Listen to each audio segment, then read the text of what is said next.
Hit that pretty hard, didn't I? You did.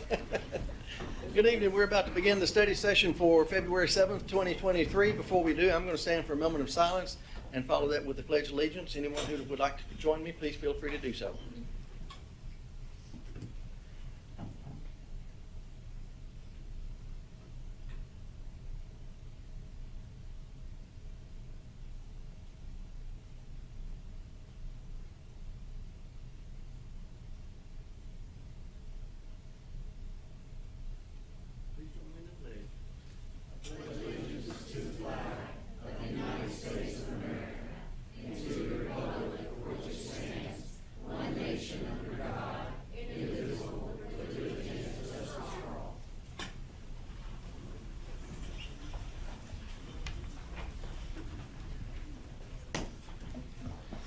Before we get started tonight, I want to welcome the 4 core group from Union University. Mrs. Donahoe, Miss Fleming is here with us, so I'd like to welcome y'all. Thank y'all for being here.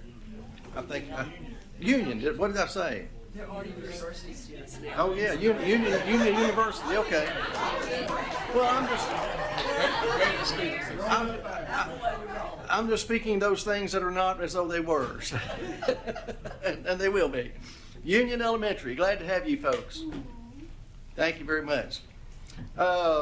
First item on the agenda is presentation of Sumner County Schools internal school funds. That would be Andy Matlock, I believe. Yep. Come on down. You can come on down, just, I don't know if you can cut it on for you.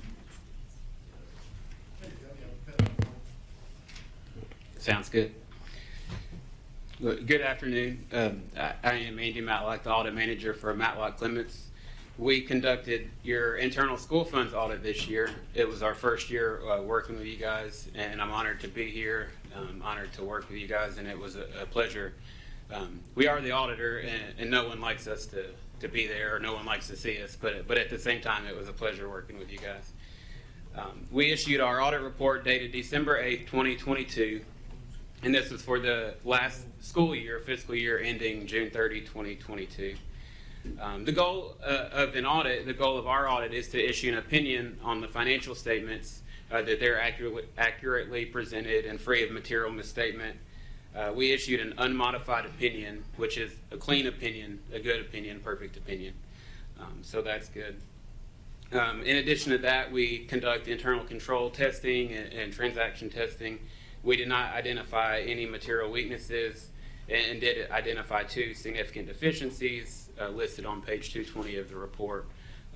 But for a system this size with this amount of money and transactions in schools, that's not out of the ordinary. A couple of the number highlights. The total fund balance increased a little over $800,000 from the prior fiscal year. The fund balance ended at $7,182,000. Revenues and expenditures. Revenues increased nearly $4 million to $13,124,000. That's for all the schools combined for the entire fund balance. And that increase, I think, is due to 2021. Everything was just kind of getting back in from COVID, and now I think 2022 school year was kind of almost back to pretty much normal. So I think these numbers now kind of reflect the numbers back to pre-COVID. Expenditures, they totaled a little over $12 million. Again, your increase was over $800,000 difference. There were some of the financial highlights, but if you guys have any questions, I'd be happy to answer. Again, it was an honor to work with you guys. We audited over 200 schools in the Middle Tennessee area, and it was, like I said, it was an honor to start working with you guys. And we value their relationship, and we're able to go into the schools and meet with some of the bookkeepers, and it was a pleasure working with the internal audit staff, and they were helpful and did everything, assisted us in everything we needed to do. I got a question for Mr. Daniels. Yeah, I've just got a couple of questions real quick. One is for our internal team. I know this is one of the audits we go through. How many audits do we go through during the course of the year? Wow, so I think we're kind of in a constant state of audit, honestly. So we are audited by the comptroller for our general purpose budget. Obviously, they audit all of our school funds. We also have an internal audit team that is constantly helping our bookkeepers and audit as the year goes through. We also, at any given point in time, are subject to federal and state audits. And so at any point in time, we may be going through 2 to 3 audits for a federal fund, one of our federal funds or our state grants. And so some of those are kind of almost a constant, what they call monitoring also. They also just completed, I was just trying to review that this morning, our ESSER, we received a state grant for additional monitoring on our ESSER funds, and they are also monitoring those for us, and we just received those, and that was complete, and those have all gone really, really well. We also have an IT audit every year from the comptroller's office, and school nutrition has a separate group that kind of comes in and audits them I think every year, every 2 years on that. So a larger audit every 2 years. They do the financial audit on that. So we're kind of in a constant state of audit.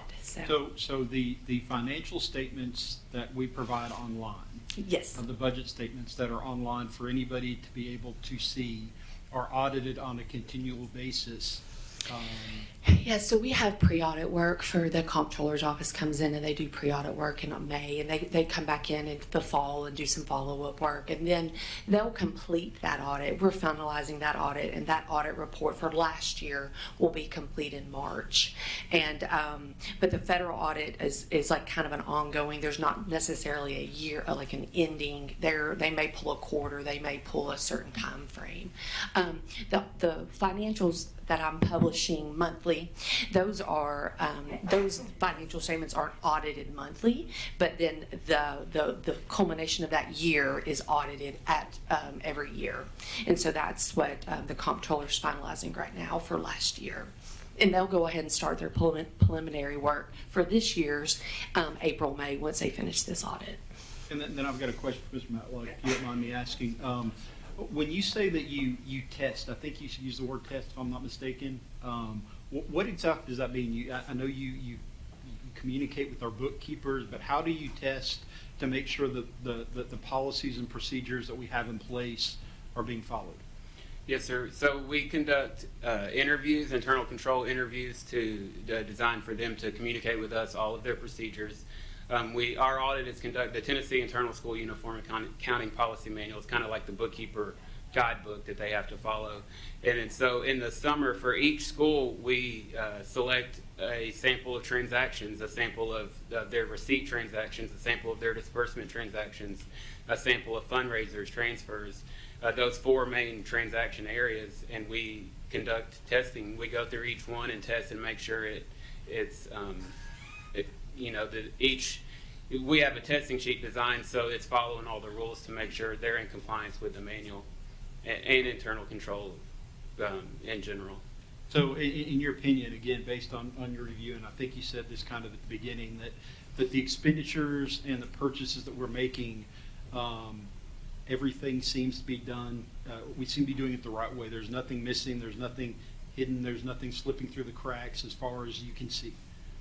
Yes, sir. As far as, again, we're just testing a sample. I mean, there's hundreds and thousands of transactions. So from an audit standpoint, it's just a representative sample. But anything that we see, we communicate. But as far as our testing and our analytical reviews and our interviews, we didn't identify anything I agree with your statement that things are happening. And I know Ms. Hall and that whole internal audit department, I mean, they're constantly monitoring and reviewing far more than we are throughout the year too. So I do feel confident that our report, that our opinion is reflective of what's happening in the school system. I would like just to note too that I've had other counties reach out to us because of our internal audit team and what a good job they do and how we support our schools and our bookkeepers with that. I've had other school systems reach out because trying to mimic our setup because it's a little unique because we do have that and a lot of school districts do not. So I think that's a positive for us. And I see that throughout the systems that we work with, having that support from the board office, being able to reach out and things are consistent across all the schools. It's not this school does it one way, this school does it. Having the group that allows them to communicate, and they have that support, so it really helps things and makes things a lot better. Dr. Phillips? I just wanted to clarify a little bit, because as I sit here and I heard Ms. Brown mention about state comptroller, and then we have this audit, and we have federal audit. And for new folks, I know Ms. Lancaster, your CPA, you've read a lot of these audits. School funds, and you're involved with this at your children's school. These are school funds. So when you look at school funds, those are funds that are raised and are out at the school. Okay, that's why you hear the conversation about bookkeepers and purchases teachers make and receipts that they turn into the school at the school level, right? Which is very different than when the comptroller comes and does our big budget financials. I just want to clarify that because sometimes it gets confusing to talk about all these things. If you haven't been through it a bunch, you don't know that. Thanks, Dr. Phillips. Mr. Lancaster? Oh, Miss Andrews. Oh, for me, but she had her cup in the plate lady. Sorry, I'm sorry. Sorry. I'm sorry. Try to stay hydrated. Want to piggyback too off what Dr. Phillips said, because speaking as far as there being an increase in revenue and so forth, just to clarify that those are not necessarily general purpose school funds that are coming in. This is ball game sales. This is fundraisers. Those are the things that are happening within the schools, and it does make sense that those would be increases over because of last year kind of getting back to normal and being able to have, have all of the ball games, both, basketball, football, baseball games. We sold tickets for all of those things where previously, obviously, they were limited or non-existent. So just want to make sure that clarification is out there, that the funds, when we talk about there being the increase, it's because of participation also being available to be increased.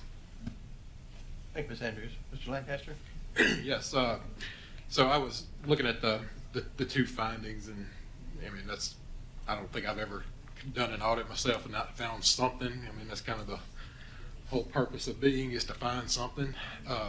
But these two are, it's the joy of being an auditor. But the one here about the sales tax is one that trips me up.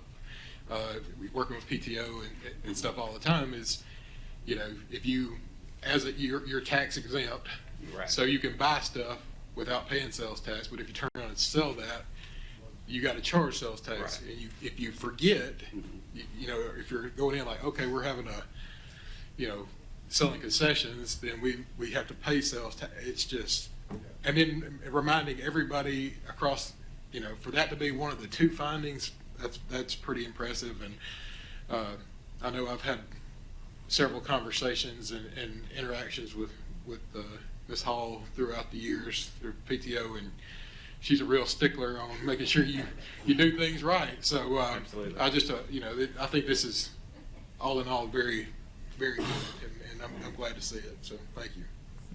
Thank you, Ms. Lancaster. Anybody else? Thank you, Mr. Matlock. All right. Thank you. All right, next item on the agenda is update regarding third grade retention law. Mr. Langford. I think Ms. Heston's going to join me too. She knows a lot of the more specific details about the law. Jean, if you want to come on up. We wanted to, if y'all know Jean Heston, I'll let her introduce herself, but she is supervisor of elementary schools and then our elementary instruction and instructional technology. And so those of you who've been around for a couple of years have heard her speak a lot about technology very passionately and the great things we've been able to do the last couple of years. But she's also a great instructional leader and does a lot of great work at the elementary level. As you've been noticing, there's a lot of talk out there about how we're going to manage the third grade retention law. And so we started communicating in the last week or so, but I'm going to go ahead and let Jean start off and kind of give you an update on where we are and what we've communicated to parents and principals and to y'all.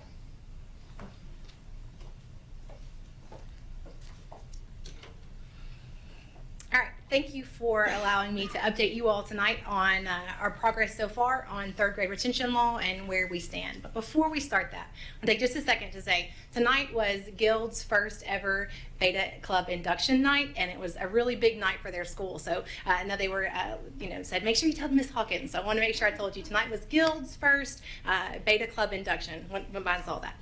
So yeah, I haven't been formally introduced to everyone yet, so I wanted to give you just a little background of myself and how I'm serving in Sumner County. So I'm currently serving as the elementary supervisor of elementary instruction and the instructional technology supervisor as well for K-12.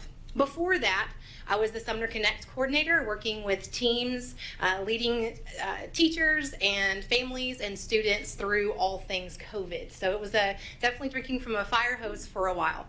And before that, I was a third grade teacher for 15 years in Sumner County schools, both at North Sumner Elementary and at Union Elementary. So to see the Union kids back here in the back, I think those guys were kindergartners when I left. So a little bit of background on. One thing I do want to mention is also favorite teacher of my children. Oh, thank you, so I sir. want to make sure we throw that in there too. Shameless plug. I'll take it. Thank you. Thank you. It's very nice. Thank you. But I want to take a couple minutes to review how we got here for the third grade retention law, and then also what we've accomplished and what our plans are going forward. So.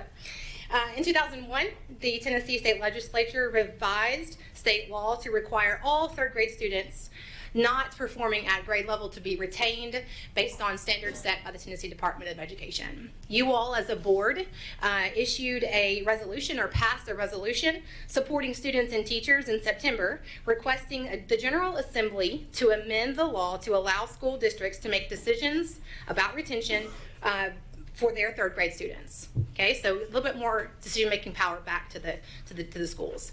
We waited for further clarification, and we got that in December. In December, the state released communication pieces that were for both parents, for schools, and for district-level leaders, along with a timeline. Okay, so we received guidance in in December. We turned that around in January for our leaders, for our teachers, and for our parents.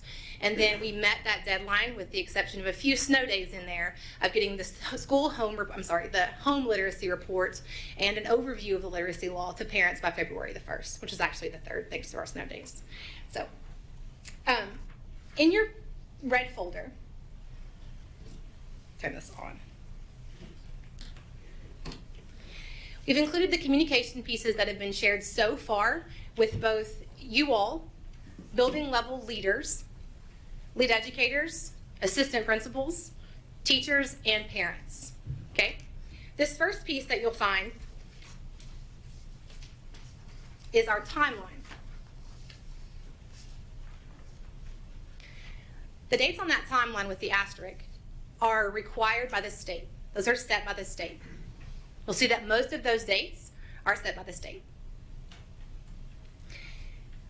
According to this timeline, this has been shared currently with just school leaders. This is not yet out for parents yet, because we're making changes. Just this week, there were updates that made 4 adjustments to this timeline, and to avoid confusion and to keep the communication as succinct and clear as possible, we're holding some of these dates just because it's a little far ahead and we'll be overlapping. I want to draw your attention to a few of these dates. May 26th, raw scores will be due back to school systems. May 30th through the 5th, we'll be able to take the ELA TCAP retake with scores back to school systems within 48 hours. May 30th, the parent appeal window opens. In this packet, you'll also find a copy of that appeal form. It's towards the back. We'll go over in just a few minutes. But those expectations and what parents need to fill out is included in there for your review. June 24th, final retention notifications will be sent to families not participating in the intervention options, meaning if they filled out an appeal, their appeal was approved. And then July 14th, final retention notifications will be sent to parents who did participate in summer school. The timeline is tight. Okay? The second page is the parent communication that went home on February the 3rd, along with the home literacy reports, which might be after the flow chart. I think I changed the order a bit. The home literacy report follows the guidelines set forth in the Tennessee literacy law. So the information shared there follows that guidance. These two pieces of information, both the family form and the home literacy law, were sent home. These two papers were sent home on February the 3rd, along with understanding the numbers. So what does it mean to be in the 19th percentile? What does it mean to be in the 87th percentile for your student? This information was shared both in hard copy to go home with students. It was also sent home through Remind, through social media, and in English and in Spanish. Okay. To make this flow of communication that can be rather confusing, we created a flow chart for leaders, teachers, and educators for students who are both below proficient and approaching proficiency.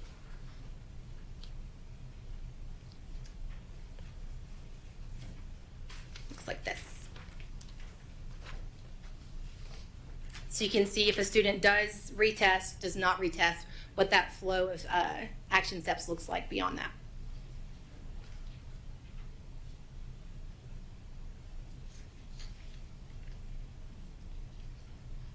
The next form in your packet is the third grade retention parent appeal form. It's like this. It's multiple screenshots. This is in English and Spanish and is provided by the state. Our spring home literacy report will include their student ID number and their proficiency score. We'll talk about that in just a few seconds, how that will be figured in the spring. Sure. And I may be getting ahead. Student ID, is that the TCAP ID, not the Skyward ID? It's the state ID. Okay. Yes. Thank you. These appeals will be to opt out of the additional support. A student who is approaching, a student who scores a 2 on the ELA portion of TCAP is eligible for their parent, they're eligible to fill out this form. They're opting out of that additional support of summer scholars or tutoring. Okay? Yes, sir. Real quick on that, just, and you might be getting to it, and I apologize for jumping ahead, but just want It's a lot of paper. people to be made aware also on this, because the appeal window opens May 30th to June 13th. Summer Scholars is June 5th to June 29th. So there's really you can't really plan to appeal and know anything before, you need to. You will be doing both at the same time. Exactly. You will be In other words, appealing. your kid will be in Summer Scholars if you don't want them to be retained. Yes, sir. While waiting for your appeal results. Yes, sir. Just wanna make So sure. that, We met with Senator Hale, was very gracious. We had many questions, that was one of them. And so we met with Senator Hale, he came by the office and we spent, an hour, 45 minutes, something like that. And then we followed up some questions that he shared concerns with TDOE. I think, Scott, that was one of several that we identified that was a problem. across the state for the past 2 years, most districts, if not all, have been hosting summer scholars in June for logistics, for cleaning, for preparing for the next school year. June is what we've been doing. Okay, we're getting some further clarification on that.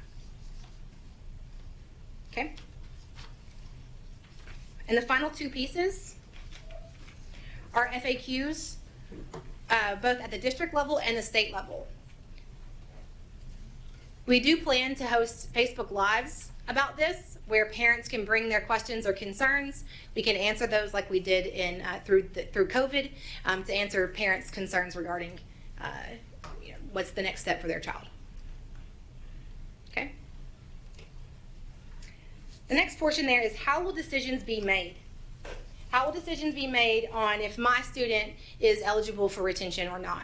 There are 3 tests listed there. First is the EasyCBM scores. EasyCBM is a universal normed reference screener.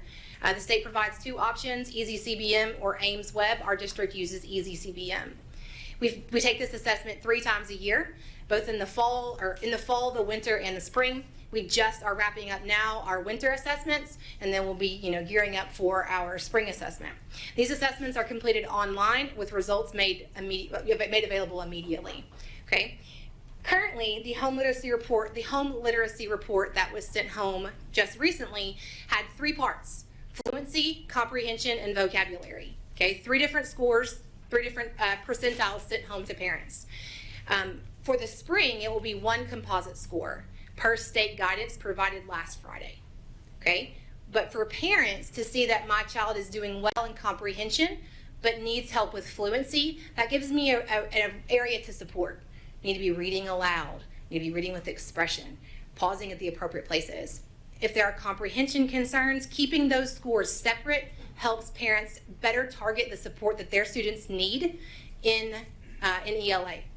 But for state requirements and for this appeal form, there will be a composite score built with their comprehension percentiles, their fluency percentiles, and their vocabulary percentiles that must be above 40% to be eligible for an appeal process if you score a 2. So that's one lens to screen these students through. Okay? It is not the end all. Just keeping parents informed from now till then. EasyCBM is one marker. Okay? It is a skills-based screener. Second, mastery. Got a quick Yes, sir. question for Mr. Lancaster. Sorry, just Sure. want to make sure I understand this. So, if I understand you right, one of the bases for appeal would be if you did really well on these screeners. Yes, sir. So, if a child made a 60 on all these screeners, Yes, sir. then for whatever reason came in the day of the test and just, On a bad day. Yes, sir. The appeal could be, hey, bad day. Look, here's the history, and we're going to keep these for kids as a way for parents to formulate that appeal, basically. Yes, sir. Okay. Yep. Yes, That's sir. what I. Thought you were saying before. Just to clarify and kind of add on to that, but those appeal decisions are not made Thank you. by the district, they're made at the state level. So we don't have any say. I mean, a teacher can provide the documentation, but at the end of the day, the state could say, I don't care, you did bad on that day, that's enough for us, you're going back to 3rd grade. For the appeals made to the state ultimately makes those decisions. Mr. King? Yeah, so I may have not heard you, but are these screeners, they happen 3 times a year? We've already done 2 of them. Yes, sir. This year, we've already done the first 2, we're waiting, and there's that 3rd one. Yes, sir. Okay, Yep. thanks, just checking. And we've done these screeners for years. This is what helps place students in response to intervention or RTI time. It's a measure for students on a norm-based test. This is common practice. Yes, sir. All right. The second assessment there is Mastery Connect benchmark. The Mastery Connect benchmark is much more closely aligned to the TN Ready test, or the TCAP test. It is something that our district does. It's one of those dates on the timeline that does not have the asterisk by it. It has multiple choice questions, multiple part questions, part A, part B, multiple select. Teachers will tell you Mastery Connect is far more aligned with TN Ready or TCAP than EasyCBM. Okay, it's a skills versus standards assessment. It's very different. Mastery Connect hangs its hat on its tight alignment as a predictor for your scores on TN Ready. Okay, as a company, as a testing company, they are tightly aligned with how students will perform on TN Ready. That will not be a measure that the state will consider, but as we're looking at these students are performing here on EasyCBM and here on Mastery Connect, does that discrepancy cause a flag? It's a way to just screen kids and make sure we're looking from multiple perspectives. Okay? And then ultimately with the final say being ELA TCAP scores. The student scores a 1, they'll reference back to that flow chart. Here's if they retest, if they don't retest. They will have to do both summer school and tutoring. And if they score a 2, they will have to do summer school or tutoring. Okay?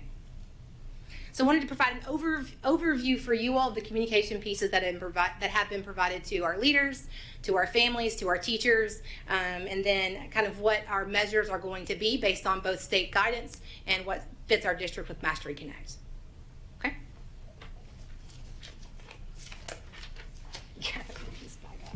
Mr. Lancaster? While y'all are transitioning speakers, real quick, I think Mr. Lacy, I don't know, maybe. I think I was the only board member that got the email on Friday saying, hey, these are going out to students, and then I was the one that I got to yell down for my daughter Scarlett and say, hey, let me see this. But I will say, I understood it, first of all, or I think I did anyway. And I appreciate what you have done in getting this out to families, communicating it, and you know, I have tried. I think we have all tried to, you know, sound the alarm as much as possible. But I think what we've got going so far is really good, and I appreciate that. Thank you. It's been an absolute team effort, that is for sure. Yeah, her team has really done a great job of trying to keep, you know, there's so many moving parts with this and keeping principals informed so they can keep teachers informed. And us also trying to keep y'all informed and the public informed so we can all move together and understand what's happening. Jean and her team have really done an outstanding job. Mr. Langford, before you move on, Mr. Daniels has. Yeah, Oh, I'm sorry. Yeah, just a couple questions before we talk about how we're going to continue to provide support. You know, I think Ms. Hessen summed it up at the beginning when she mentioned that, you know, the resolution we passed, this is not a local decision, this is a state mandate, and we have to follow the law. Number two is, in the timeline that Ms. Hessen was talking about, she mentioned receiving the raw scores. I don't know how many times this board has had to look at test scores and not count them towards grades. Pretty much every year that I think I've been on the board, because we haven't received that information on time. How likely is it that we will, how often do we actually, I know this is the raw scores, not the final report, but how, do we typically receive the raw scores We in a mentioned this, timely Senator manner? Hale, and I think in recent memory, the earliest that we received actual scores, not raw scores, was July 8th. Yeah, about July 8th, when we get the actual score, like which of the 4 categories a student scores in.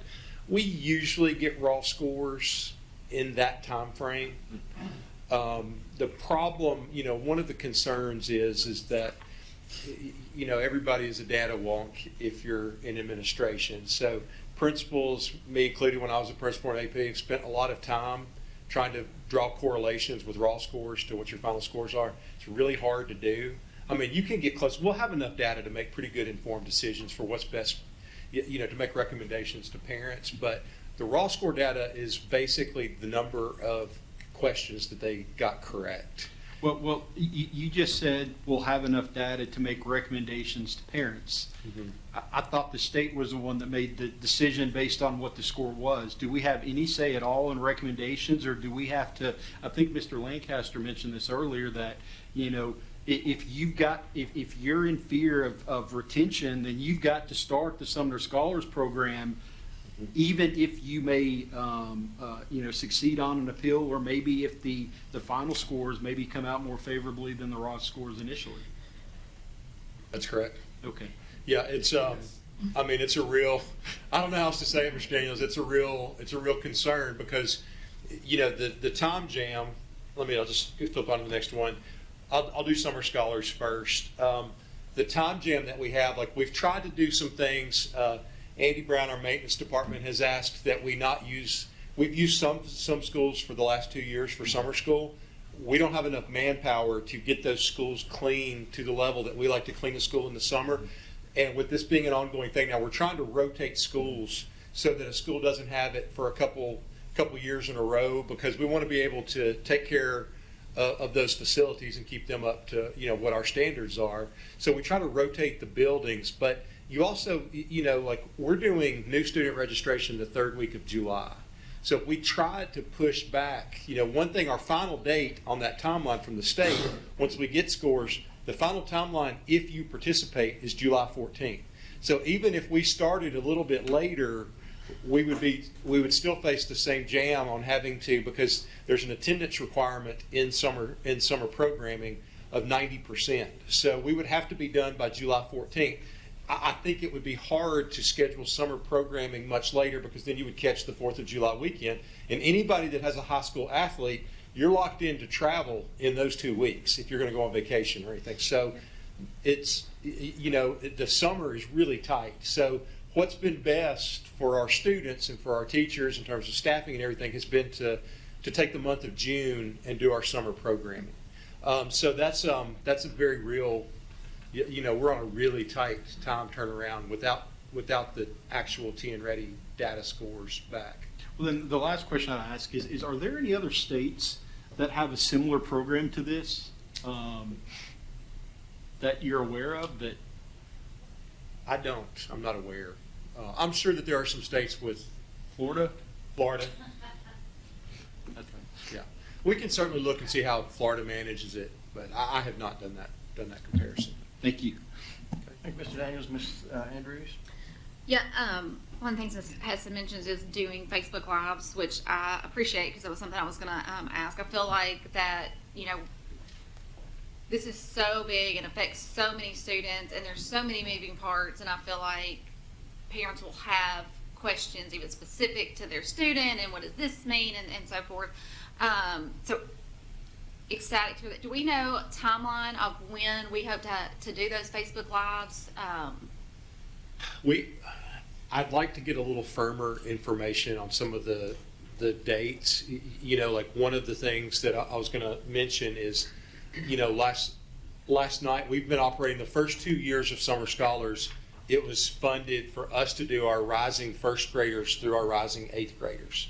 This year it was supposed to change to 4th to 8th grade, rising 4th graders to rising 8th graders.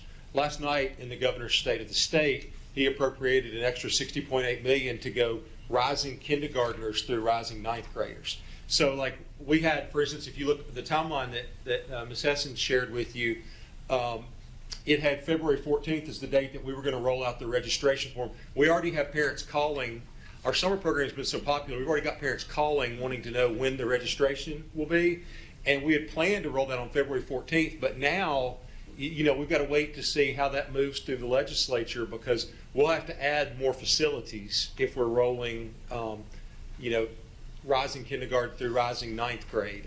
We have a full K-12 slate of activities planned for the summer, but the scale will increase dramatically based on what kind of information. So probably this is just gut feeling on me, what's right is for us to wait until we get a little clarification, because I think at this point you can't, to go back to Mr. Daniels' point, you can't really separate 3rd grade retention law from summer programming and tutoring, because we need to give parents as much information as possible as they're going to make the choice for what's best for their family.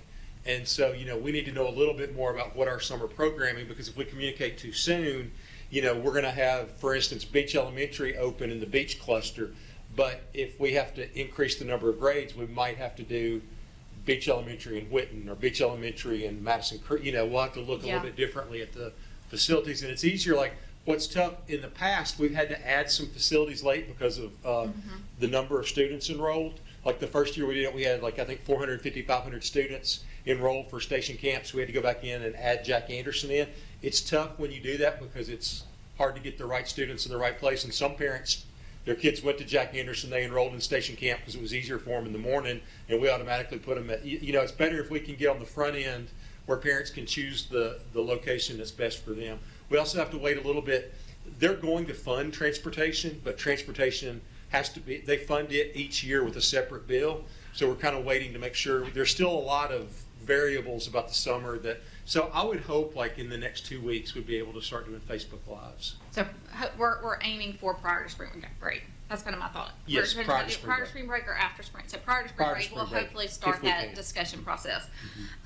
Another thing that I think is interesting to note is looking at the timeline that I guess there's a post-test for summer scholars that they're going to have to take, and that starts the day the dead period starts. Which is very frustrating for, we talk a lot about things that happen in education, and, a lot of times when things happen, it's like, yeah, but did you know that that's at the same time as this? So, if you have a child that's in 3rd grade, but you also have an athlete in any other grade, you know, that's a sanctioned sport, every family knows dead period, you know, Yeah. you travel on dead period. So- Everybody's going down to Florida. during Yes, those every, periods. I mean, that's every, you know, you travel during dead period. It starts, you know, June 26th is literally the day dead period starts through July 9th. And Ms. Andrews, another So how concern- does that affect that? Like, if these kids, you know, we've done what you've asked us to do. You know, our kids are behind, but we put them through summer scholars. We've already made sure that we've got, you know, dead period blocked off where they're there where they need to be. And now the state's saying they're going to have to test the, you know, parents are making these vacation plans a year in advance. So what happens to those kids if they can't test? I'm going to have to refer to Mr. Daniels. You know, that's a state level decision. I think we've tried now. The rules are currently you have to attend 90% of the days. So you're already talking about an abbreviated 16-day session. So 90% is pretty tight on attendance for those sessions. We will also raise those concerns and see what, you know, what we're trying to do on the front end, because a parent can bring a child in to retest at the end of May with a window to test out of summer scholars. Okay, if you look, I think it's May 30th, May 31st. Right. So what we're trying to do is include a Saturday testing date, because we will be out of school before we can give that test. We're a little concerned on providing the maximum number of opportunities for parents to be able to bring their children in to test. And so we're going to have a morning test, an afternoon session, a morning, afternoon, and then a Saturday to try to provide parents the maximum amount of times to bring their, and do that in the cluster, you know, like spread out across the county. So, you know, you wouldn't have to come from Westmoreland to Hendersonville. But what is this post-test for summer scholars? That's that's a different retake test, Yeah, it's, correct? go ahead, Frankie. The post-test, there's a pre-test and a post-test every summer during summer school. Okay. That's not new. They're letting us use screener data for the pre-assessment and this time, so we won't have to, we just have a post-assessment. Post-assessment will be like the TN Ready. It'll be like the multiple choice part of TN Ready. Summer programming only.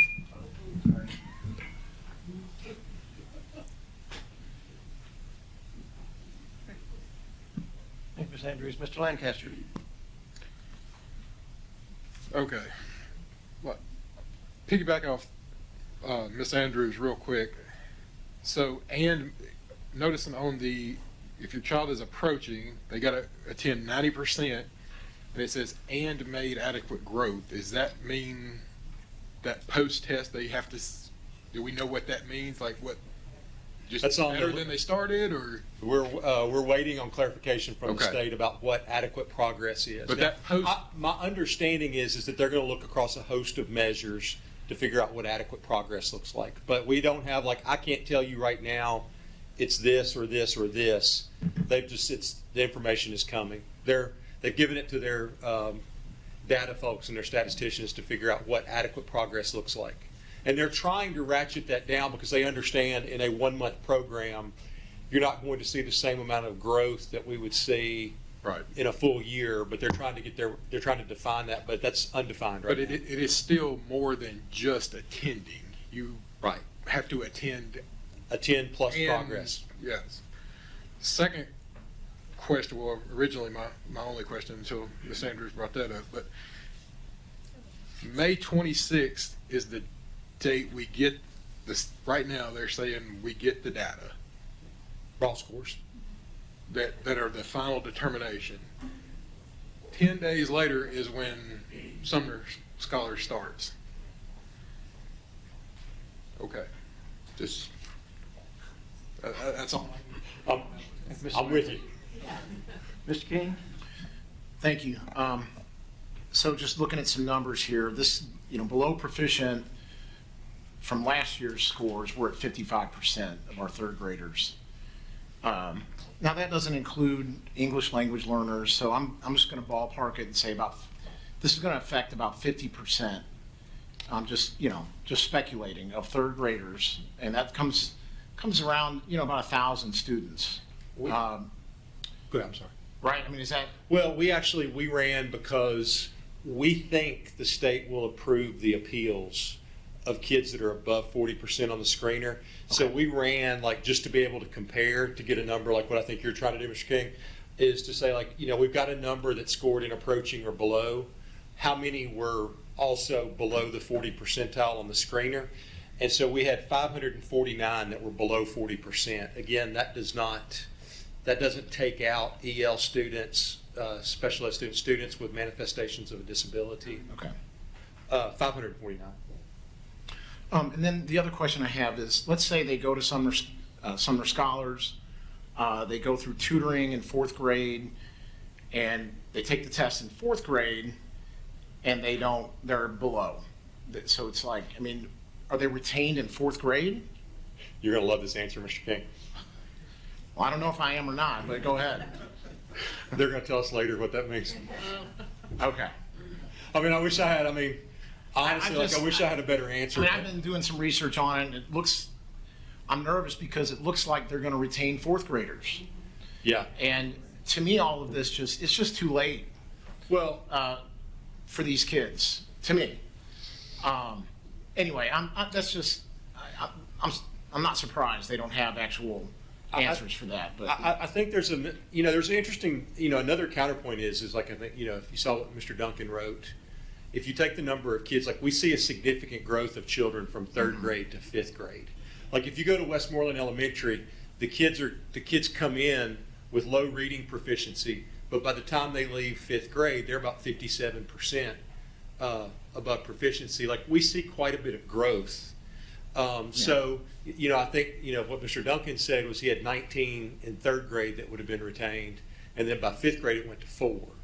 So we get kind of a progression there, and I think that we will see, our investment in foundational literacy, like phonics, things like that, we're seeing kids do better on their screeners. So we would hope that we would see, this will be the first group of 3rd graders that have had foundational literacy kindergarten on up. So we're hopeful that we'll see a little bit of a change there. But yeah, I mean, we don't really have any, I wish I had a better answer for you on the 4th grade retention, but I think that they're trying to get through a run of 3rd graders to see what the numbers actually look like to try to figure out what the best policy decisions are for 4th grade. That's not me. That's yeah. And I think this question was answered, but you were mentioning transportation. Mm-hmm. It's tough. I mean, for parents to get, especially lower economic parents to get their kid, especially during the summer, to these programs. So you did say there would be transportation. It's just up in the air as to how it's going to be funded. Is that right? They funded it each of the first 2 years. So Okay. transportation will be funded. Okay. It's just, when you put on the thing that there will be transportation, they want to be able to know as parents, I mean, obviously, like what bus is coming, what time will it pick up, where are they taking my child, those things are hard until we know the specific amount of, we have to do 2 things. We have to figure out the specific amount of funding we're going to get. From what we've been told, it will be pretty similar to what we've gotten the previous 2 summers, which we've had, the funding has been very adequate, for us to be able to run the transportation that we need to run. The second thing then is getting enough bus drivers that want to work in the summer to run the route, because the routes are different, because they're not like a Benny Bills or a Beach Elementary or Jack Anderson, because we're running like a little bit more regionally. So they're running a little bit longer route. It's fewer kids, but a longer route. So it takes our transportation department has to rework maps and things like that, and that takes a little time. But parents like to know the moment. We try to give them the moment that they sign up. We try within a couple of weeks to be able to tell them, like, most likely here's what your bus is going to be and things like that. And for the 90% attendance rate, is there any way to make up a day that is missed? Because it's like, okay, 90%, but your kid got 87%. Yeah. Right? Is there a I don't know, an appeal? A makeup day. An appeal for that? A mulligan or appeal? Right, No. yeah. Unfortunately not, but I do think that that's something like we've always made our summer programming optional. It's for the enrichment of the child. Mm-hmm. I do think, Christina, that's a good question for us to ask at the state level is what do we have? I mean, we're kind of locked in, we've been going Monday through Thursday to match our summer schedule. I don't know if we could add Fridays in or not. The question then becomes is, the hard part in Summer Scholars so far has been we've had the number of teachers we needed. It's been really difficult to get the amount of nurses that we need, clerical staff, guidance counselors. It requires an extensive amount of support staff to support Summer Scholars. Last year we had, I think, around 2,300 elementary students, 2,000 elementary students. And that the lift on having the right staff there to take care of our kids is pretty big. Would we have to get approval from the state? Like, let's say we wanted, there's a child that missed a day and that puts them below the 90%, to have like an online synchronistic option? Or is that something we as a board can do and implement, vote on, I think that'd be a great. We've talked a little bit about is there a virtual way? We have virtual lessons built out for everything. I know in person is better, but I'm just talking about missing one day. It just seems, I don't know. It just especially for somebody that's below. I'd say we can run it up the flagpole and see if we get an answer, and then if we don't get an answer that sounds good, we could bring it back if y'all wanted to consider a resolution. But I'd be happy to to send that up, to ask a question at TDOE, because they are doing a lot of this stuff by, basically, the law itself reads one way, then they give us they've empowered the Commissioner of Education to extend certain waivers to us, because originally the camps were supposed to run, I think, either 6 or 8 weeks, and nobody has the manpower and the ability to run to turn around ending in June and starting back in, bringing people back in the buildings in mid-July. So they let us waiver down to 4 weeks. So I don't see why we couldn't have a little bit of flexibility on an attendance rule. We can certainly throw that out there, but we'll run it up and see what kind of answer we get to see if that's going to be something that's an acceptable appeal. Because it would be nice to be able to cover a couple days. If if a kid's sitting there at 87% and they've had adequate year's growth and they've done everything else, it'd be a shame to retain them in 3rd grade. Thank you, Mr. King. Mr. Daniels? Yeah, so a couple of comments made by Mr. King, Mr. Lancaster made me think. I think Mr. Lancaster commented that, the raw scores come in on 26. 10 days later, Sumner Scholars starts. When's the cutoff for registration for Sumner Scholars? Well, what's that? Frankie, can you come up here? I can't. Sorry. I'm 50. And the reason I'm asking is because obviously, if you're planning a program, you have 350 kids, 400 kids that are planning to have a summer, and now they've got to go to school unless they want to repeat 3rd grade or pray they get through an appeal, and now you've got to staff for another 300 on top of what's already been registered. And then I think you just said transportation, you like to let people know every couple of weeks out, we're 10 days away. Well, Mr. Jones, I think what our plan to do is to base our staffing and our preliminary assignment of students. We'll take the screener scores and then our benchmark, and we'll go ahead and communicate with parents. We'll have a pretty good feel. If you're below the 40th percentile on the winter screener, and then you're in that level 1, level 2 on the benchmark, there's probably a really strong chance that you're going to be in that level. We'll miss on a few, but it's easier if we already have those conversations with the parent, and then we get the raw scores back, and it's like you don't have to come. It's easier to do that than to say to 350 kids, hey, guess what? Next week you're in Happy summer, be here next week. That's just that. I think there's no way that we can manage that in terms of staffing. But Frankie, can you tell a little bit about the registration process? The grant requires the application window to be open for 6 weeks. Okay. So he mentioned earlier, we're planning to send it on the 15th and run it for 6 weeks. We're hoping to do that if we have more concrete information. But the registration period ends before we get the raw test scores. So like you said, and that's what I was kind of trying to get to is that, and I'm glad you mentioned that, is the communication that has to happen from the screeners even before the testing to say, hey, there's a really good chance that you're going to spend your summer in school, because that's where every 3rd grader wants to spend their summer, right? 3rd graders are actually okay with it. 6th graders.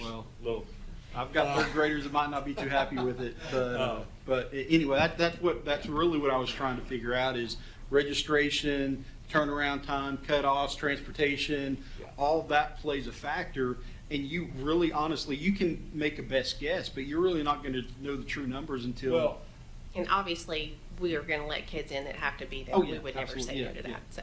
and I think the thing is, like, our main thing is we want to communicate as early and often as possible, and then create an ongoing dialogue to let parents know as soon as we know anything to share out to make those plans. Because, I mean, it is, like, as Ms. Andrews mentioned, I mean, people make summer plans. We have some students that are from divorced families and they have to go stay with mom or dad in another state, or there are a whole bunch of different situations and scenarios that we're trying to work through, like an appeals process. It would be totally, and Mr. Gann, I think this would go back to something you said, like, is there a virtual option? Like, if I have to go to Michigan or Montana in the summer, is there a way for me to meet the obligation so that I can stay, I can move on to the fourth grade? And I just think with Sumner Scholars, there's a difference between attending because I want to, and there's funds program, and there's a lot of pressure. I mean, for a third grader to have to say, you've got to go to this class and test well, or you're not going to be in class with your friends next year. You're going to be in with these younger kids. You're going to have to do it again. That makes for a tough summer. So. Thank you, Mr. Daniels. Mr. Lancaster? Yeah, I was not going to ask another question until we talked about the virtual option. And the reason I thought of this was the custody issue, because I do know kids that have to go out of state to for a custody arrangement during the summer. So if we can get that as an option for those parents, I mean, the last thing I want is mom to have to go to court, or dad to have to go to court, to adjust a custody arrangement based on a Tennessee third grade retention law. That's just. Yeah, and I would hope that would be something we could appeal, or that the parent could appeal and get overturned, and that we could work with tutoring or something else to provide some support for the student. The other quick question, the tutoring component, I know it's fourth grade, is it daily? How does that work? As it's defined by state board policy, so it's written into the law that tutoring has to take place. It's written in state board policy that it has to be 3 times a week. Is it 3 times or 2 times? Do you remember? 3 times a week for 30 minutes in a 3-to-1 ratio. Now, educational research will tell you that that's the biggest effect for students, is that ratio. That's 110% correct. It's really hard for us to consider how we're going to staff, to have that many tutors, to have that many places to put kids in a 3-to-1 ratio. We can use before and after school. There's mention that we're going to be able to do it during the school day, during intervention time. The question there is, do you pull a kid that's behind, or that needs intervention out of intervention to provide tutoring? It puts us in some tough situations. So currently in RTI, you serve tier 2, tier 3 students in intervention, and your tier 1 is being enriched. And so 40th percentile does not fall in that tier 2 or tier 3 range. So if they allow that to happen during the school day, it would be an intervention for a different group of students in a different percentile, if that makes sense.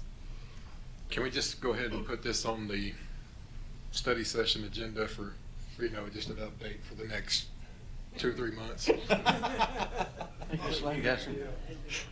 I think that's a safe assumption, Mr. Lancaster. I don't see any other lights. Mr. Langford, continue. I think we covered most of it. I just wanted to say, mainly the way that we will continue to provide support, the number one way that we support is with the classroom teacher. Getting kids high quality instruction every day, and our teachers do an outstanding job. And we are seeing, considering, when you look at the number of kids that we've had move in the last 2 years from other states and other districts that were out for we've had kids that have come that were out of school for 18 months for COVID closures. And then we have our kids that were here the whole time that were in most of the time. So kids have come in with all kinds of different gaps and needs. Our teachers have really done an outstanding job closing those gaps and moving the needle for our kids. It's going to take a little time, but we're committed. Like, our teachers just do an outstanding job. Our principals do an outstanding job. Summer scholars, I think we've pretty much hit. there were just some things on there we wanted you to be aware of. The way that the funding works, this will be a longer term concern that we don't have to talk about tonight. We can talk about it in future months, conversation about the updates. But the way that this is funded now, it covers the cost of the classroom teacher. It does not cover a lot of the extra costs like nursing care, secretarial, different things like that. So as we move on down the line, we've been able to cover the gap with ESSER funding, but after this year, ESSER funding will pretty much be gone. So there will be a cost beyond what's funded by the state, because what the state funds does not cover all the costs. I don't have the exact amount before me, but it's pretty significant.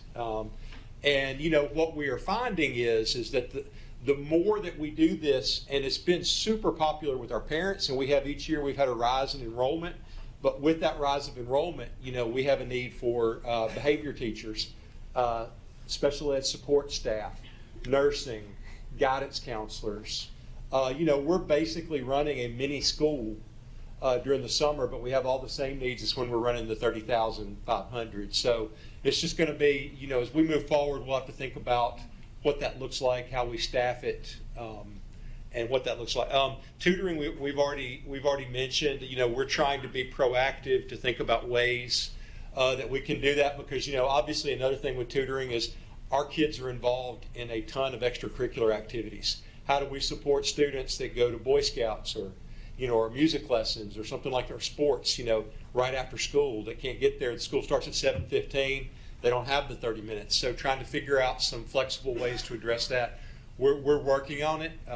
We'll have to come back on tutoring with a little bit more fleshed out. We have about, currently we run tutoring K-12 and our first grade through 12th grade, and we have about 120 tutors. So we would need to scale up our tutoring corps to about 400 or 500 to meet the needs of this law. That's with, you know, we won't let anybody tutor without a background check, without passing an HR screening. There's a training course that they have to complete through the Department of Education online. So there's a little bit of a lift of getting the qualified teachers. To this point, we've used certified teachers for all of our tutoring, because we felt like the best thing we could do is put our children that needed intervention and support, put them with one of our Sumner County teachers. Obviously, if we have to run it to this kind of scale, we'll have to look at that a little bit differently in how we staff it. That's all I got, Mr. Brewer. All right, thank you, Mr. Lampert. Next item on the agenda is discussion regarding revision to policy 4.403, reconsideration of instructional materials and textbooks. I'm going to ask Mr. Presnell to start this one off, if you would. Great, thank you, Mr. Chairman. So I just want to sort of reset where we are and where this board is, and considering this new policy 4.403 by telling you what you have in front of you, and then you can discuss it, and I'll take good notes, and we can come back maybe and discuss them further. You will have in front of you what was our original draft policy that we distributed and that was discussed in prior sessions. But I included this time a red line that included my suggested revisions based on some discussions, the suggested revisions from Mr. King and suggested revisions from Ms. Andrews. So that is now in one document, and I've labeled where those suggested revisions are in sort of a red line form. In particular, I think the change that we suggested after the discussion and some further thought from me on how this could work is that if there is this ad hoc committee at the school level reviewing a challenged book, and the decision is to remove the book, then that decision then or recommendation would come automatically to this board for consideration. If the decision of the committee is to keep the book in the library, it would come to this board if the complainant wanted to appeal. But if the complainant did not appeal and withdrew the challenge, then it would not be necessary for this board to vote. So in those instances, unless the person making the complaint decides to withdraw the appeal, this board would hear or consider the book either way, however the ad hoc committee comes out. So that's again, a suggested revision for your consideration. As I said, Ms. Andrews' change is in there, as is Mr. King's, for your review. The other two policies drafts that you have before you, one is, I think, more color-coded. I hope you have a color copy. It is from, I guess, a group of librarians, no, not colored. So it's not quite redlined, but it is from the, it's comments from the librarians. We don't have it. Okay. Mr. Johnson will then get that to you, but it is, as I understand it, it came from a group of librarians that looked at the policy and had some suggestions, so you should have that soon. And then the third one should be Mr. Lancaster, the one you distributed, I think, earlier today, also for your consideration. A couple more things, then I'll let you kick it off. Remember, too, that the State Textbook Commission is under statute going to issue guidelines for governing this review process, in addition to an appeal to the Textbook Commission. Say this board makes a decision to remove a book, that could be challenged to the Textbook Commission. So they're coming out with guidelines and procedures. It was supposed to be in December. That did not happen, and so we're now hearing it should be next month in March. So those guidelines will come out, and I suspect, don't know for sure, but I suspect those may change how we draft this policy. Okay. Interestingly enough, the appeal from any vote of a board, this one or any other, to remove a book, that's the only challenge that can be made up to the Textbook Commission. So if this board voted to keep a book, there's no right of appeal to that body. Just more for your information on that. So those are sort of the parameters I wanted to set for you. And again, I'll listen, take notes, answer questions for you. But and then hopefully my thought would be to take all the comments, put them, if we could ever get them into one document to make it efficient so that you can review everything, compare and contrast suggested revisions, then we can, when the vote comes, we'll have a final policy. Thank you. Mr. President. Mr. Daniels. Yeah, well, thank you for the updates, taking the feedback from the board members and adding this in, and getting us the information from our librarians to make sure we have a policy that works well for everyone while meeting state standards. I do have one question. The act passed by our state is the Age Appropriate Act. I feel like we've had a number of books that have come before us in the last couple of months, and the question has been whether we keep them in our schools or not. Not should it be in this school based on the age, based on the content of the book. And so I'm wondering, when we're reviewing these books, even when I look at this policy and I read through it, you know, the House bill, Senate bill, whatever, the revisions here, you know, it talks about a procedure for the development of a library collection at each school that is appropriate for the age and maturity levels of the students who may access the materials. It doesn't say it's a policy to decide what books should be banned from the school system as a whole, from every library. And then further down, I know we've had this conversation, you know, as you get into the act, you know, it's not the exclusive means to remove material from a school's library collection. I'm just wondering, I'm not trying to open debate or anything, because I know this will be on study session probably for the next couple of months. We try to refine the verbiage to get this right. And I know the states can provide additional guidance, but as we go through the review process and the committees that we currently use right now, and they're reading these books, are they coming back with a determination that says, hey, it's out, it's in, or are we asking them to come back and say, hey, you know what, you know, we found this book in a middle school and probably doesn't need to be in a middle school because of the content, but we think that it would be okay for high school students. Yeah. And so I think that the act itself, the name of it, sometimes we're getting a little bit confused about what we're debating. Now, there are some books that obviously I think if they are certain content, we don't want in our schools at all, and that's a separate conversation. But I think for a lot of the books, it's not a question of are they in our schools or not in our schools. It's what age are they appropriate for students.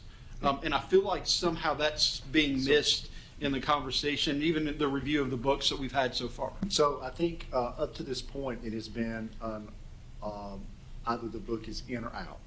But that doesn't mean that has to be the case going forward, right? So I think this board, once you set this policy and we have all of these conversations, I'm hoping it'll be clear for everyone involved, not only the process, but the intent of the board, meaning a school review committee may come back and say, well, I think this is appropriate for seniors, but not for freshmen, right?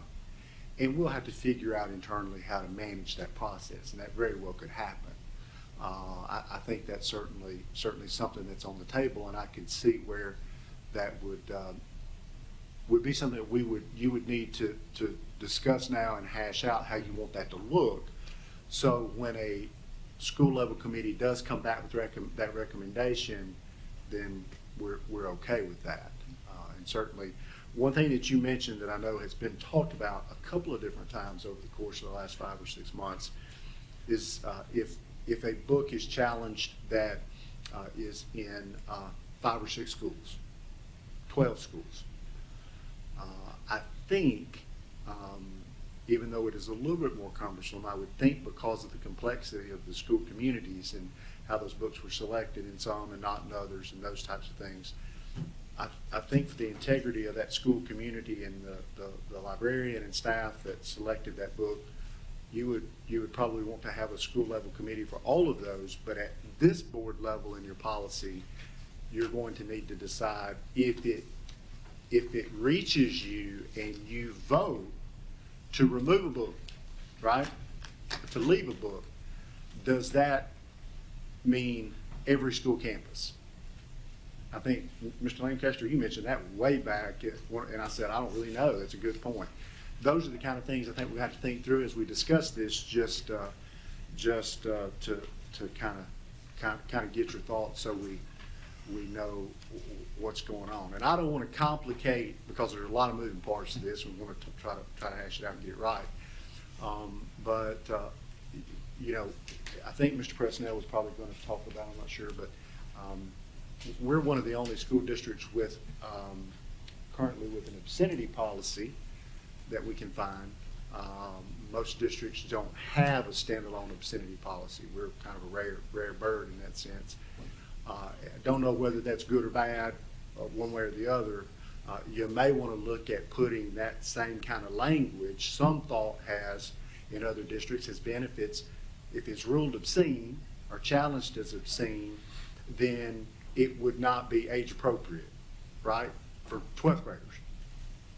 Certainly not for anybody below that grade level, right? So the train of thought is maybe you want to roll that together and just include that into this same policy. Does that make sense? Because if you think it's obscene, then you would certainly not think it's age appropriate for any grade.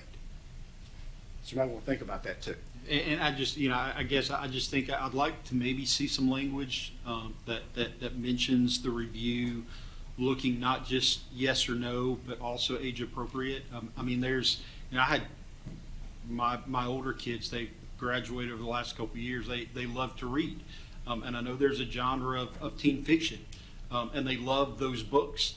And I didn't read any of them, but they like them. And there may be some things in those that we're like, you know what, these are really good books. Maybe there's a good message, whatever it is, at a certain age level, but not for middle school or elementary school kids. And I think too, just from a process standpoint, this might not be in policy, but may be good for us to do internally. Mr. Langford, Dr. Langford, maybe get some feedback from librarians about how would that look in my library if I wound up having a certain section that was for 3rd grade up, or you see what I'm saying? I think I would be a little hesitant to have a 1st grade section, a 2nd grade section, a 3rd grade section.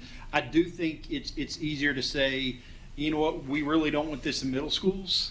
This is okay in high schools, and maybe there's a shelf that's junior, seniors over here that maybe that may be too much. But I just, I know when, back in the days growing up when we used to go to Blockbuster, you had PG and PG-13, and they were a little bit broken up and things like that. I think there's some things in the act that we could look at that say, hey, we're cool with it here, not cool with it here, because there's some value in this age group being able to read, this storyline or whatever it is without removing it from the entire school system. So And that just my thoughts. Yeah, and I appreciate that, and I think that we just want to make sure, and I know all of you that have been here know, and those that are new to the board know this as well, but we want to make sure that whatever policy is passed, we can implement correctly, right? Because it does us no good to pass a policy, even with good intent, that we can't do.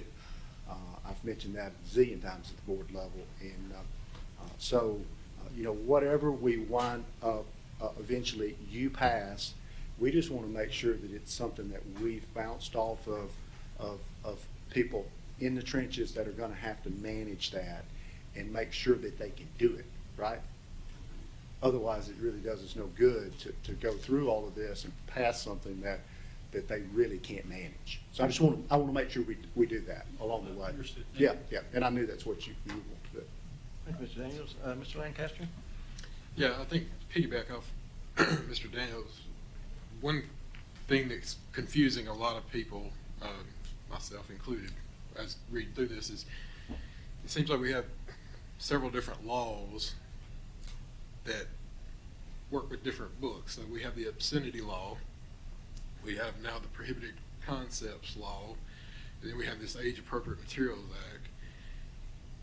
And I don't know, we have an obscenity policy. We probably need to look at making some adjustment to that policy so that it makes it's understandable for someone who's making a complaint, which policy or which law are you challenging this material under.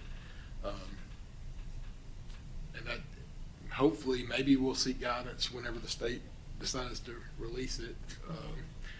That helps with that, but we're kind of somewhat, I've read more law than I ever wanted to in the past few months on this, trying to figure out what the intent is and that we follow it. But also, talking with our librarians,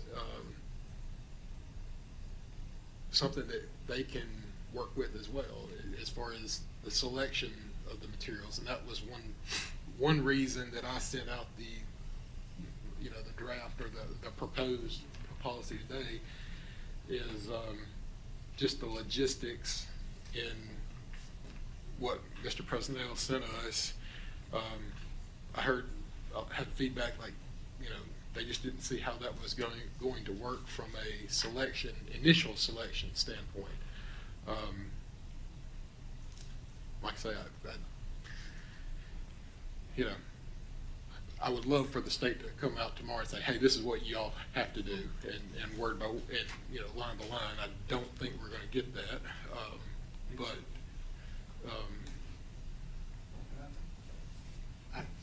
I would hope that too, but I don't think we need to wait on the policy necessarily to get that. We need to kind of work through what we want to see in our own policy, but I would be like you, I would hope that would be the case.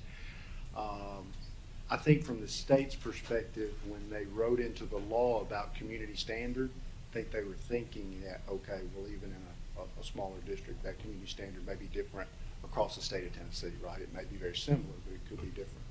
I think that goes back to what you're talking about. We want to value the expertise of the librarian at each school and value that.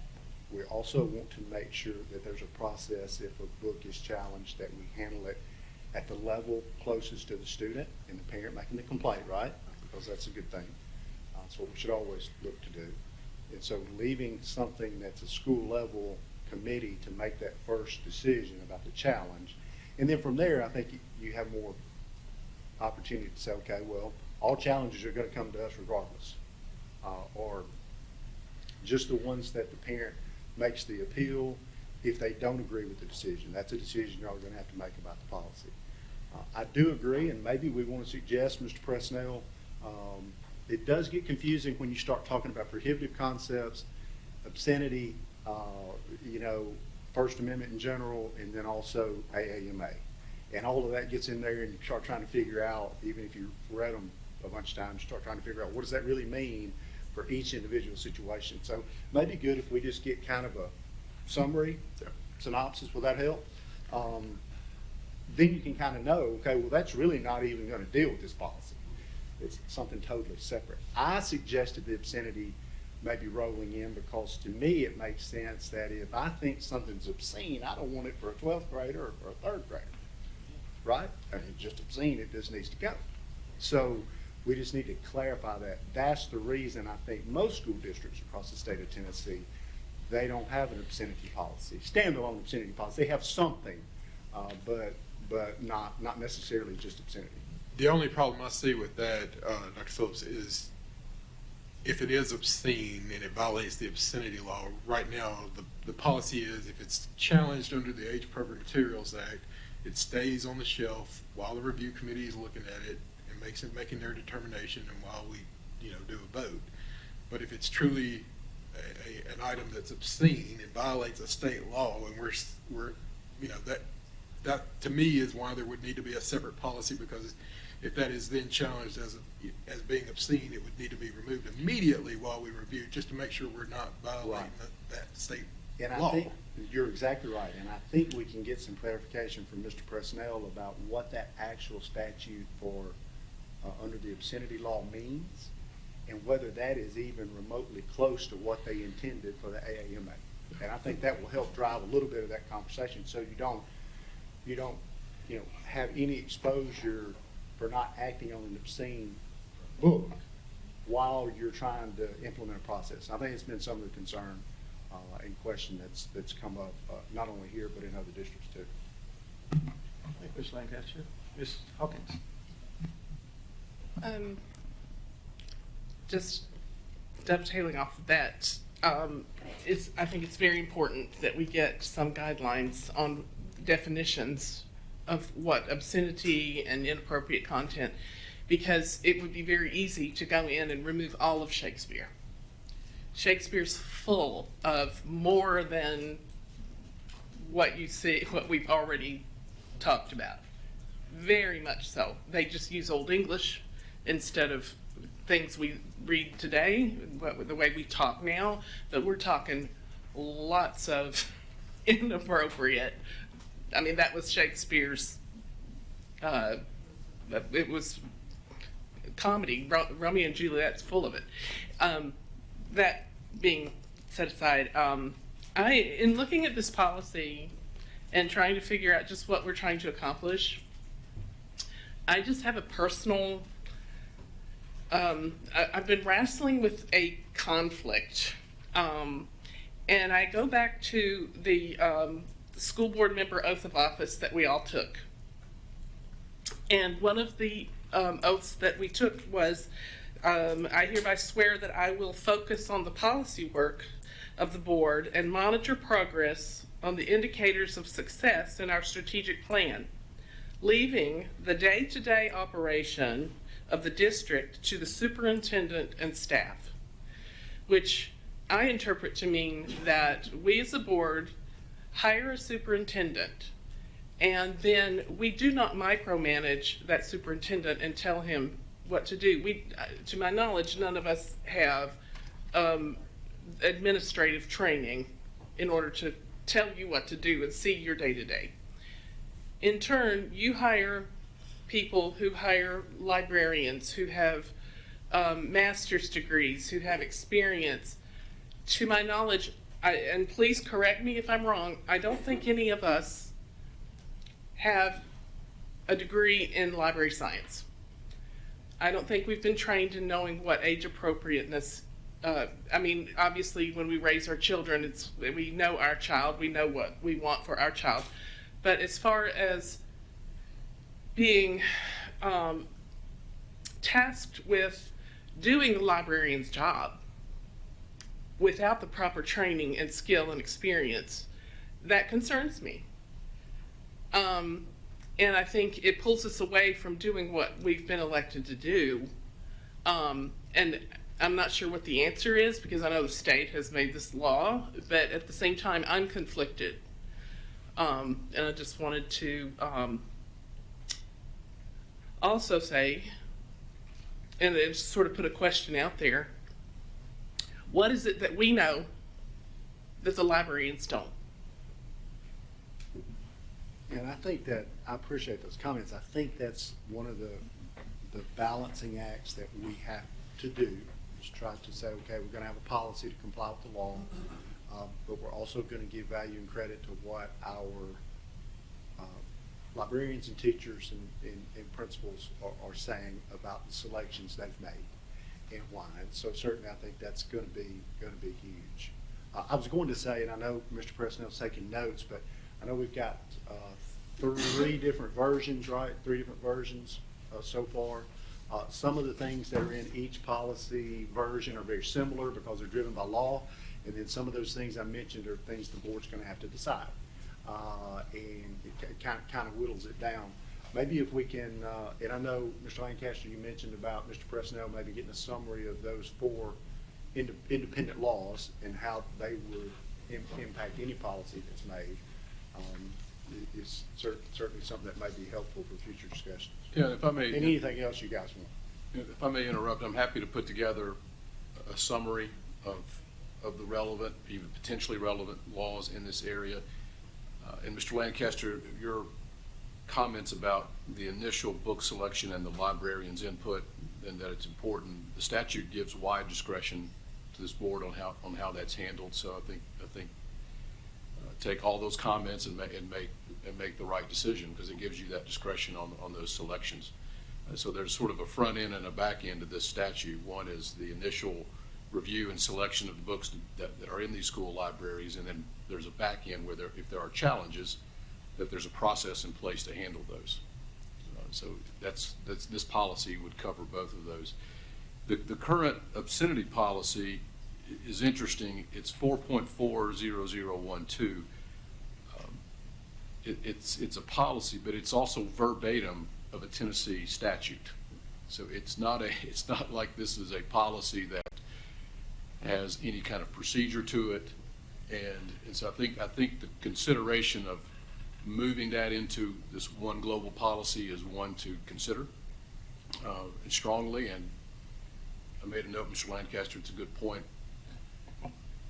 What do you do with those books that are challenged under sort of that higher standard? Do you remove it, or during the review process? We can play that out within drafts as we move along, but something good to consider for both of those. But I'll put that together before the next meeting for you. Mr. President, I didn't see who was first, so we'll go with ladies first. Ms. Andrews. So a couple of things. One, I will agree that I feel like just from the discussions that I've heard recently, that to kind of absorb the obscenity policy into this policy, I think would be prudent for us, just because I think it then will take away confusion. Because I know there's a lot that's like, well, it falls under obscene, there is no review. Well, somebody has to review it in order to determine whether or not it's actually obscene. And there has to be a process in order for us to do that. We can't just come in and be like, hey, this is it. I mean, what stops, if that's the way, then what stops anybody from going into the library and just picking a book off the shelf and being like, yeah, I think this one's obscene too. And then you just start a domino effect that isn't beneficial to anybody. So and what I feel like, one of the things I think would be helpful from going through the review process and looking at the different forms is, I think one of the things that we can do procedurally is change our form, the complaint form itself. I feel like it is outdated. So that when you put it on there, you have to mark, part of the way the state laid it out, it's either you're a parent, a student, or an employee. I believe the form on there is like, are you a parent or an organization? Like that's outdated language. And then you can put on there, hey, are you reviewing this because of age inappropriate? Are you reviewing this because it's obscene? That can be part of that process. I do agree with Mr. Lancaster that if a book is if it's being reviewed under the title of it being obscene, it would make sense that in that case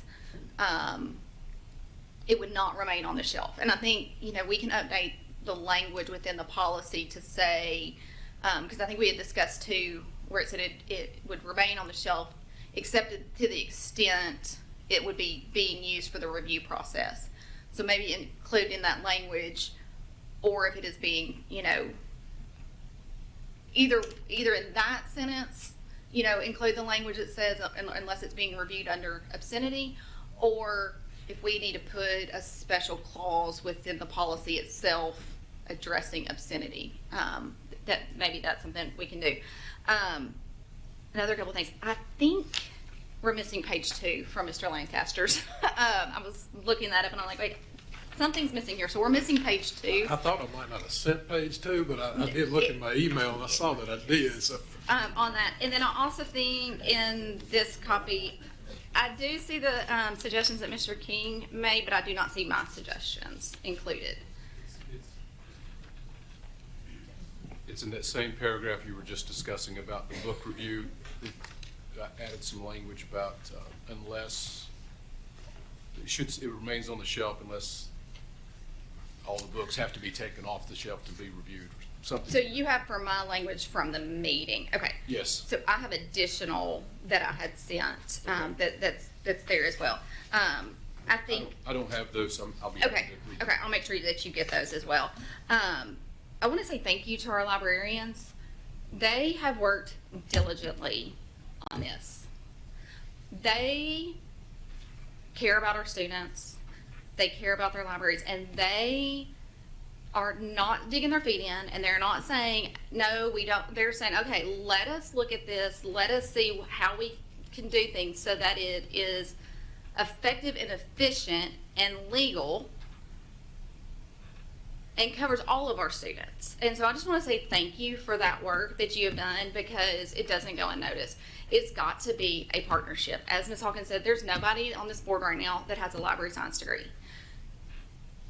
Y'all went to school, you are well educated, you do your jobs well, and we need to take that guidance. Just like when we take guidance for things that happen within the classroom, we need to know from teachers, hey, how does this affect you? So thank y'all for sharing that information with us. And I do think that we need to take, you know, that into consideration. One of the things I think in the original was, you know, hey, they're supposed to review their library collections annually. There's no way that can happen. Like, just realistically with time, it's not a realistic expectation on them. And so I think that that's something that we need to be aware of. I will also say that I have been in communication with the chair of the textbook commission, and I know that the draft policy is currently under review. They have their draft policy. It's being legally reviewed right now, and I do think that there are some changes that we may have to make from the information that we get from them, specifically as far as timelines and whatnot. One of the things I also want to include is, and I haven't looked at all of yours, Mr. Lancaster, and so it may have that on there, but one of the things that we have on there is that it's the recommendation of the ad hoc committee. It's kind of what's going forward. And I feel like with the way that our schools operate, and I think the intention of the ad hoc committee is really more of a review and to give an opinion. And then it would be up to the school principal and the librarian, but ultimately the school principal, because it's their school, to say, okay, I'm listening to your side, here's what I've got, and this is the decision we're going to make. Either we're going to, you know, if it's, hey, we want this book removed, okay, either we're going to keep the book, or I see your point, maybe it doesn't need to be in the section that we need to move the book, or we need to remove the book. But it should ultimately be a principal saying, hey, this is how we're going to do this in the school, and then allowing then the parent to take the principal recommendation.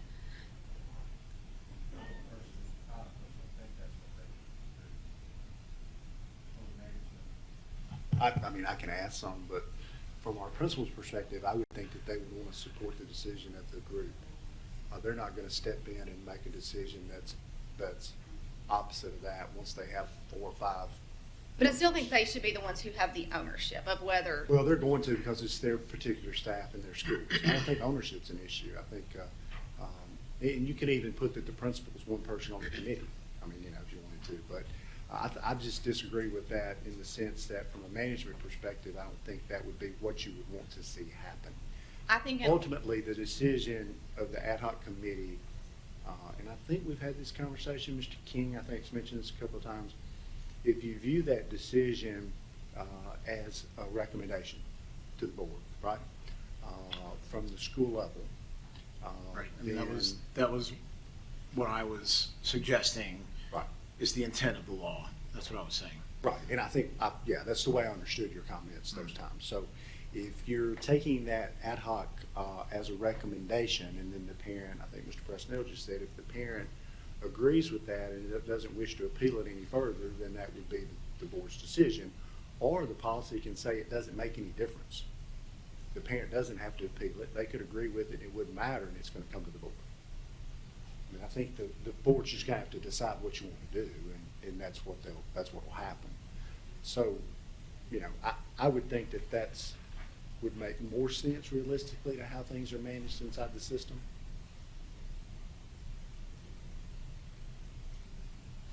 I just worry about, like, for those that are going to be on that review committee, I think we have people who are okay with doing that because their information will be redacted and so forth, and I feel like they will feel free to give an honest review and so forth. I wonder though if it's not a decision that's ultimately coming to, you know, by the principal, does that information still get to be redacted? Or will they have to be like our textbook committee, you know, we all know who's on that. And so that's part of that thought process of, okay, well, if the decision though, you know, they present that then to the principal, and then the principal, if that's who's making the ultimate decision. Yeah, I mean, The parent can then decide whether or not they agree with the principal's decision, and then. I think you land in the same spot either way. I think you get the same place either way. I think the principals that are out there are not going to say, well, I'm going to disagree with my own committee of my people that are in my building. I'm not going to do that. I'm just telling you from a management standpoint. Right. I've done it a long time, and they're just not going to do that. And I see that. I mean, if you say that you want to protect the committee members, then, you know, they can do that, you know, redacted or whatever the case may be. You just need to make sure that that's the intent of the board, and then that's what will happen. Okay. And then lastly, I do think that, you know, to consider if we need to have language on there if the appeal starts with one of us, of like how that process happens. Because I know, you know, I feel like the one that's currently happening is a little bit cumbersome, and maybe that type, you know, would be different, needs to be looked at differently as well, and maybe we need to have language to address that. Yeah, and you know, even though it says staff member, parent, or student, right, currently, and I think that's valid, and I would support that. My belief has always been you guys are elected, right? So you get to set policy and approve the budget, approve the calendar, hire the director, but part of your duties as an elected member to supervise the schools is also to have the right to say, well, I don't think this book should be here, right? Among other things, correct? Like bring us information that you think is a concern that has nothing to do with any of this, and we feel those all the time. So I think my perspective has always been you have the ability to do that. Do I think that possibly moving forward you would want to complete the form just so the process is consistent for board members, just like it would be for a parent? Right? I think that's probably okay. I mean, it's probably valid. I mean, I don't think there's anything wrong with that. And I think any of you that wanted to challenge a book and you felt strongly about it, strongly enough to do that process, would be okay filling the form out. I mean, I just think you would be. So I think that's just something that, kind of like other things that we've talked about, the administration just needs to know in the policy enough detail and intent that they can implement it correctly. That's all we're looking for. Thank you, Ms. Andrews. Mr. King? Yeah, so just first, I'd like to withdraw my draft recommendation, mainly because after reading Alan's, what I had is actually in his proposal, so there's no need for mine. So I'll go ahead and withdraw that. Also, just again to reiterate what Mr. Lancaster was saying, there is a lot of confusion about, all these laws, and again, specifically, we're talking about the AAMA, the Age Appropriate Materials Act, and there's the Prohibited Concepts Law, there's the Obscenity Policy, and then there's also another one that's sort of deep within the dungeon of Tennessee code. There's one for digital, and among all of that, there's also this appeal that's going to be coming. So we are going to have to revisit this when there's an appeal for the Age Appropriate Materials Act. So, there's now prohibited concepts, that law, there's already a form that you fill out at the TDOE, at the Department of Education. Williamson County, their school board has it actually on their website, so I don't know if that's something we can do. So they've got that on there. It's a form that you fill out. It goes to the local LEA. And then, that's when the process starts, and then we vote on it, and then it can be appealed to the state, and there's another form, and all of that. So that by itself has all of those components. It's really hard to keep track of all of it. And then, of course, this policy is just about the age appropriateness. So, honestly, I feel like there may not be as many complaints under this policy going forward, as long as people understand what this law is about and what this policy is addressing. It's age appropriateness, kind of like what you were saying. It's like this, this, like for example, the book that was removed from another county, it was Mouse, right? And the school board removed it, but they were saying that we just don't feel that it's appropriate for 4th grade. It would be appropriate for older students. And of course, they got a lot of heat about it. They're banning books. They're doing, they got a whole host. It went viral. But their main concern was this was for 4th grade. We don't feel this is appropriate. I'm not saying that I agree or not. I'm just giving this as an example. We don't feel it's appropriate, and it would be more appropriate for another age. That's what this is addressing here.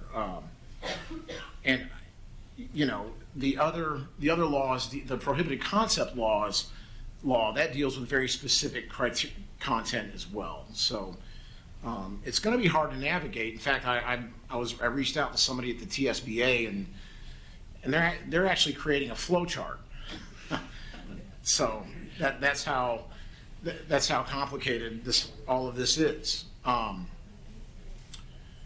So I do want to comment on I think Dr. Phillips, you mentioned that a complaint would be for a student, a parent, and a staff member at the school where the library material is located, correct?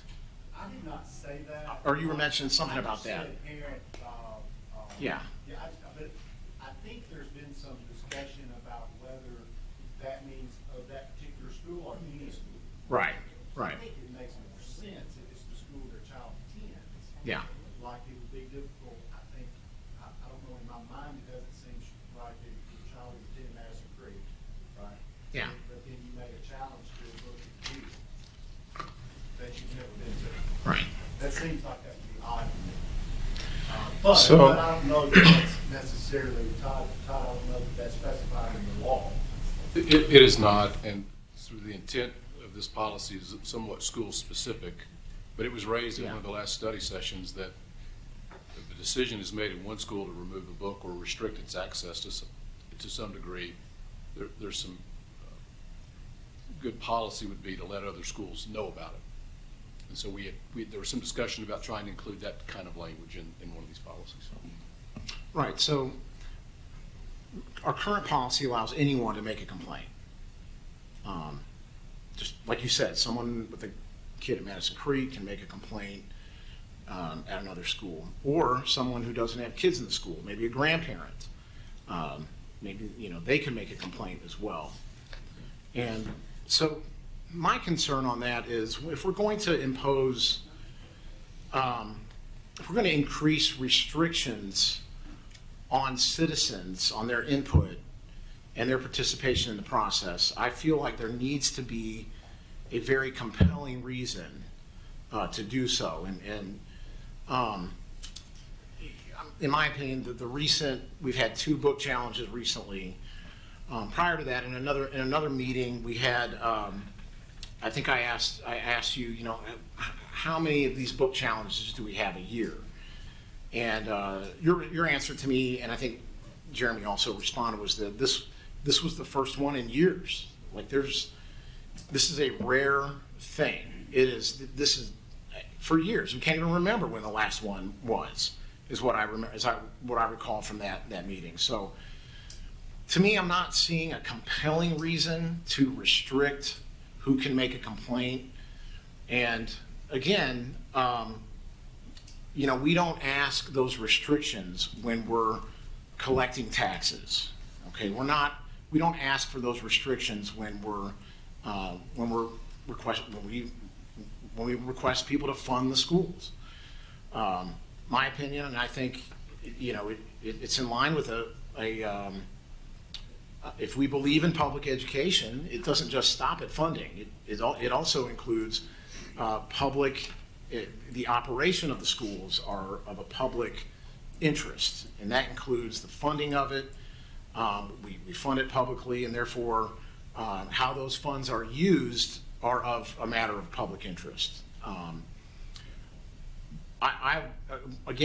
If you go through a car line and look and see, just next time you're in a car line, look at the people in the cars, and I see a lot of grandparents. And our policy, this draft policy as it stands, would completely shut them out. And I believe a lot of grandparents have more direct involvement, maybe in some cases, with the student than the parents. And so I would hope that we could have a conversation about opening up access to who can make a complaint. They're very rare. Again, it's going to be very targeted. This particular policy in particular is just about age appropriateness. And we have a lot of people in our schools, or not in our schools, but in our community, grandparents, alumni, retired teachers. There's a lot of people with a vested interest that have a heart in the matter. They have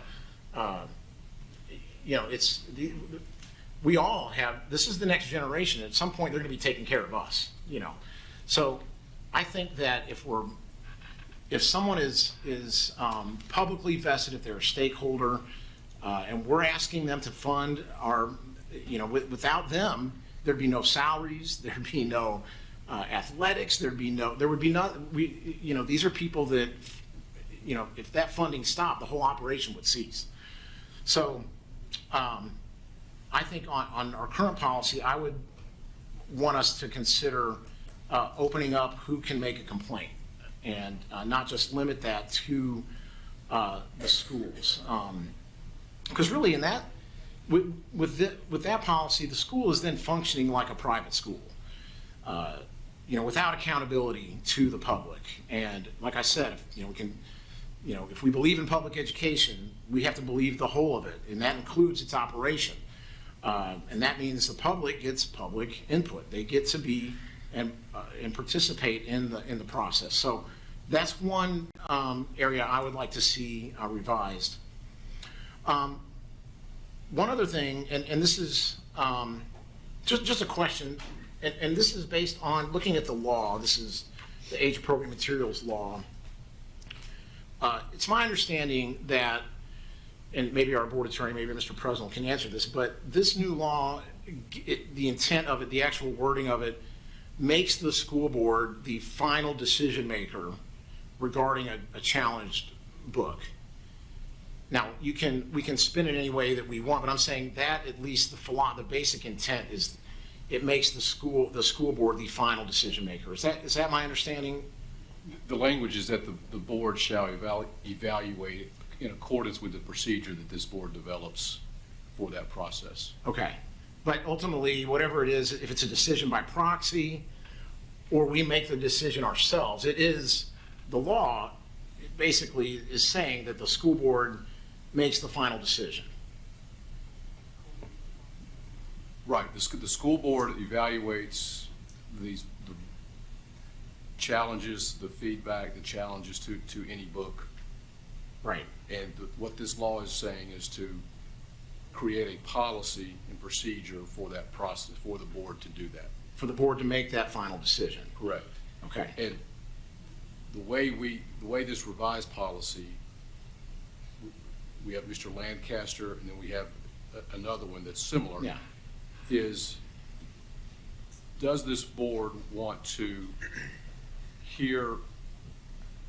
make a decision about a book that is challenged and the school level committee says we recommend to keep it in the library, and then the person making the complaint no longer wants to pursue a challenge?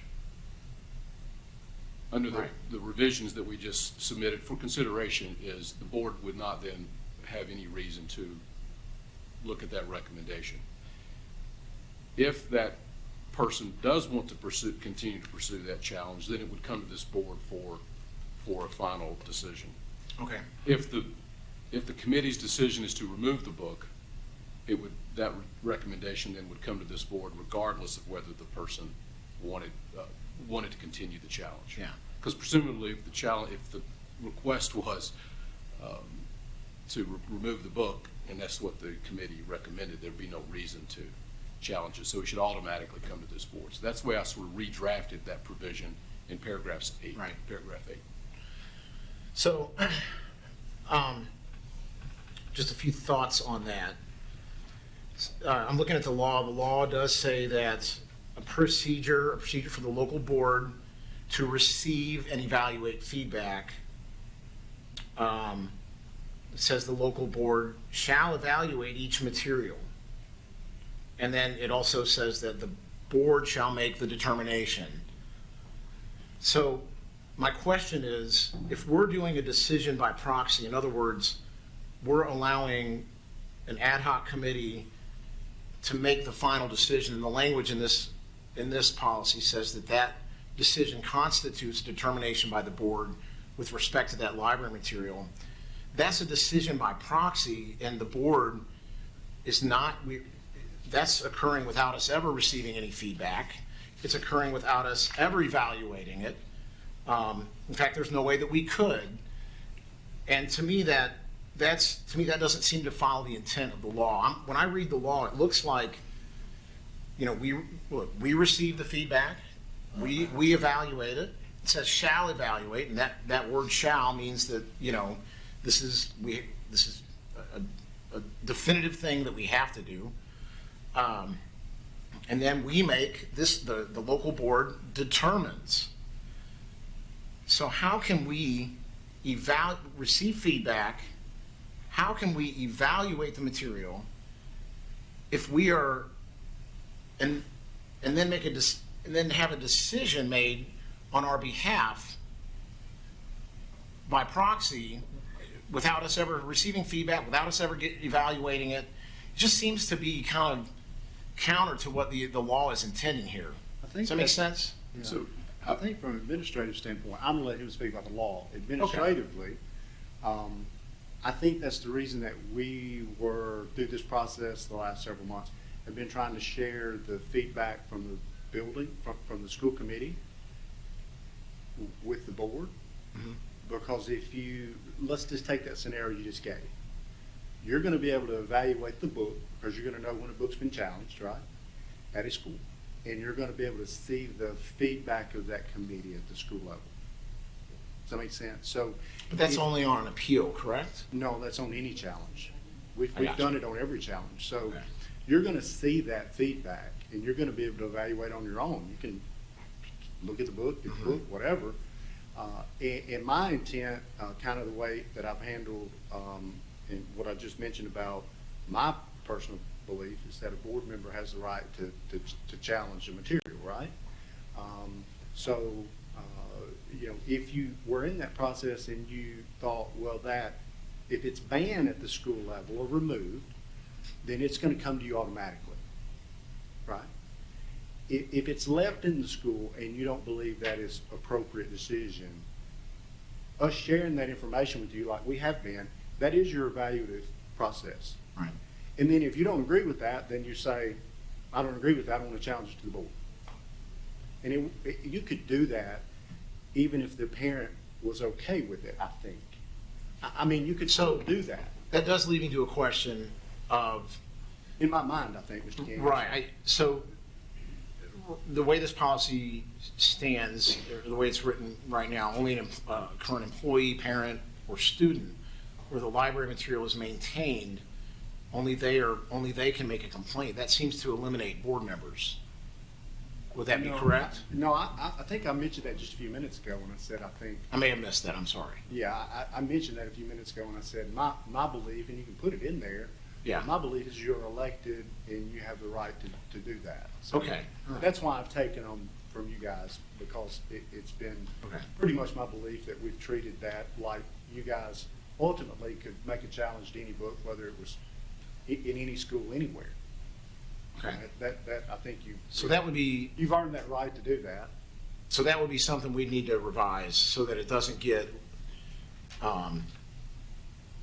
lost in here. I think. You could write in there. board Okay. member. Yeah, sure. I guess. I made a note of that. Now, I'll just interject. The Age Appropriate Act talks about a procedure from feedback from a student, a student's parent or guardian, or a school employee. Right, but it doesn't limit that. It's not a. It's not restricted. What's that? It's not restricted. I'm sorry? It is not restricted. Right, that's just the minimum. We have to accommodate, we have to be compliant with the law and accommodate this, at least this minimum. But again, it's right. It's not restrictive it's not limiting any other. So I guess what makes me a little bit concerned and nervous is when this phrase that says the committee's recommendation shall constitute a determination by the board. So, like I said, this is a decision by proxy. I'm sorry, may I interject, because we have revised what we sent. I realize it went out today, but there's a revised policy. That paragraph has been revised. So it no longer says that. The one that Jeremy sent today, that is a red line.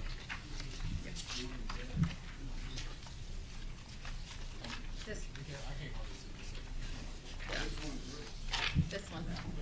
Also, just email it to everybody so you have. All right, well, I'll take your word for it. I've got a pile here. It's also, I think. So, At some point, okay. you get out to where it's condensed Yeah. to where you got it. I'm going to put it all in one document. I'll check it out. I'm nervous about someone making a decision on my behalf. I was elected to make the decision. I think we all were. We're elected to make these decisions, and when it's like, when someone else's decision constitutes our decision, that just makes me a little bit uneasy. It's like, I feel like, I'm elected here to make the decision myself, not rely on somebody that I don't know to make the decision. So, correct. And so when you have a chance, look at the revision. I will. See what you think about it, because the way we reworded is that this board will hear all the recommendations unless the person making the complaint withdraws it, and the book is still in the library. Okay. I think that probably solves your, but read it. Yeah, I'll check it out. I think so. I think we all understand what you're saying about the process. Okay. I emailed this to everybody as well while we were in the meeting, so. Okay. Be able to zoom in on it a little bit better. All right, well, that's all I have for now. So, thank you. Yeah, okay, a couple of things. One is, I believe that the reason the wording is the way that it is, specifically as employee, parent, it's parent or guardian, so there are lots of grandparents who are also guardians of students, or school employees. Student, parent, guardian, or employee is because that's how it's worded in statute. It's also how it is worded in the discussion of the policy that's coming from the textbook commission. That's also how it's worded in that. So that is where that language has come from, and that is to be consistent with the statute that's come down from the state. As far as the prohibited concepts complaint form, it is actually available on our website already. If you go to sumnerschools.org, and then from there, if you go to parents and students, and then it is on the very far right-hand side, it says prohibited concepts complaint form. So that is already available on our website for anybody that needs that form. And then lastly, I would just like to ask that one of the other things that I've heard from parents, and in some ways ties in with this, but it's also kind of a standalone for us to consider, is to know about the complaints and to have that information. So while this wouldn't necessarily be part of this policy, but for the district to create a landing page that has the information on there of what books have been challenged, at what process they are in the challenge, to have the information on why they have been challenged. So then that way, parents can stay abreast as far as where we are with books and which books, and whether or not, quite frankly, as parents, sometimes I learn things because of other parents. I mean, that's, so if somebody says, hey, have you seen this? I can go in there and look and go, oh, well, let me look and evaluate that for my child. And do I agree with that opinion for my child? And if so, then I need to contact my child's school and say, hey, I've seen this, and this is not something that I feel like is appropriate for my child, even though, maybe the determination was that it was for somebody else's. So if we could, as a district, create that page for our parents, and then it's updated to reflect that information, so that they're not having to come to. They're welcome to come to me. I'm happy to answer any questions. But I know a lot of times there's so much stuff that's online that it's easier just to say, oh, if you want to know where that is, if you want to know the update, just go right here, and they can do that at their convenience, rather than waiting back for a response from somebody. Is that something that we can do? Ms. Andrews. Mr. Gregory. I think we've kind of discussed this long enough personally. But I will say, we need a policy that stays within the law. And then there's where the problem starts. It gets into opinions.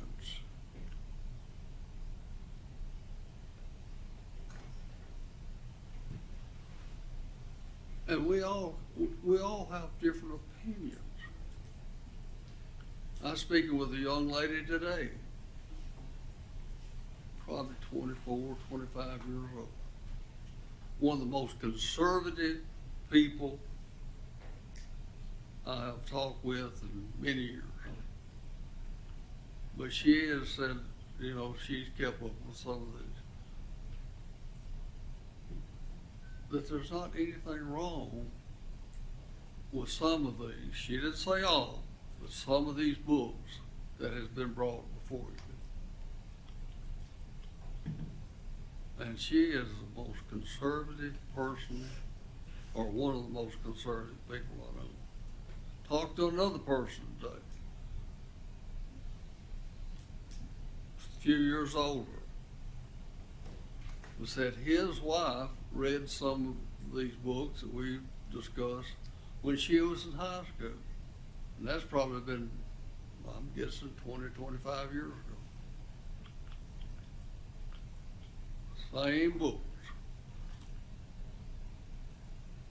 So when you get into opinions, that's where the real starts. So we need a policy, stays within the law, and it probably won't please all of us. but we all just won.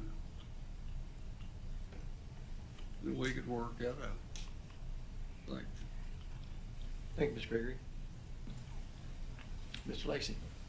You said the policy, I guess, where it said, what is it, parents, students, staff, that wasn't restrictive, I guess, in the state guidelines? The Age Appropriate Materials Act requires us to create a policy for students, parent, guardian, or school employee to offer feedback or challenge a book. How would we define guardian? They don't live with their parents, or? It'd be a person who's been appointed as a guardian. So by just court. say under this policy, are we gonna be restrictive, say that it's a grandparent that's complaining, or we not gonna allow them to file a complaint? No, that's up As for it's written? that's up for consideration. What the policy, excuse me, the law just says the policy has to include a procedure for students, employees, school employees, or parent/guardian. It's not restricted, meaning the board can say anything, the board can put in there, whoever can make a challenge, anybody. Correct. It can be the board can expand it. That's Yeah. the minimum standard. Yeah, you just have to have at least those three. I mean, like I said, I think it would be good, like Mr. King said, to add citizens or grandparents. I mean, if we're gonna be restrictive, we're restricting people to file a complaint. I think we would want people to, if they see something that's obscene or something that shouldn't be in in a library, we would want them to file a complaint so we can get that obscene material out of the libraries. And I believe in trusting librarians, but I've heard my whole life, you also trust, but you verify. And like I said, I think my District 11, they voted for me to be a watchdog. And I think the citizens in my district feel like they have a say in what's in their libraries. They pay taxes. I just don't see how we could make a decision to where they don't have a say-so of what's in their libraries just because they don't have necessarily kids in the library. We're elected by the people, but yet we're taking the people's power away from them. I don't feel like that looks very, very good, and I don't know if that's what the vision that we want to look like to our districts. Like I said, whether you have kids in a school system or not, you may be a business owner, you may have a real estate person, or you may have properties, you may be a salesman or whatever, but you should have a say-so of what's in your libraries. I think that would be good to add that into the language. Define it, because the way I read the law, or our proposal of the policy, that school board members can't file a complaint. I mean, it's not written in there. Are we just supposed to trust that at that time you can file a complaint? I mean, I know you said it, but that don't make it policy. In a year from now, are they gonna say, no, if it's not in the policy, you can't do it? That's kind of like I mentioned with Mr. King. I mean, that's what I interpret and have done, but you're right. If you want it spelled out in there, you need to put it in there. I mean, nobody argue with that. Put it in there and get the votes, that's what we do. All right, Mr. Brooks. All right. We went over that one, had some good discussion on it, and it'll be on the next study session.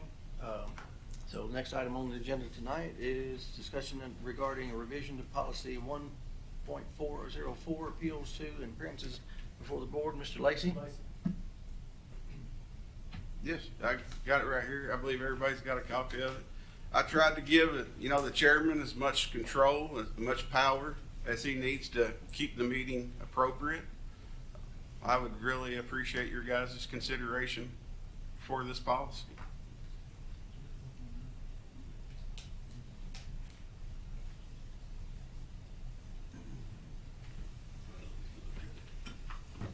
No other discussion? All right, move on to the next item.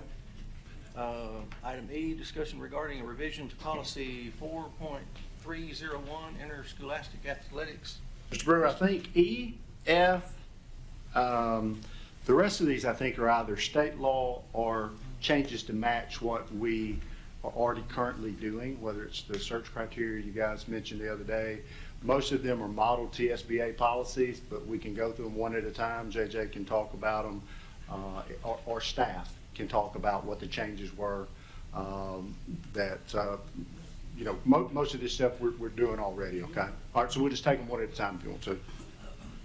Interscholastic athletics, I think this is based on state law that was a practice we were already doing in Sumner County where boys play boys sports, girls play girls sports, but the state passed a law and they said you have to have a policy that reflects that. And so I think that's what this is, JJ, is that right? That's correct. So we're just trying to align with state law for that. Ms. Andrews? Yeah. I know we've gotten a couple of emails about this. I've got a couple of questions. So the highlighted portion in green is what the update is, and that is directly from state law. And then I'll also, when it talks about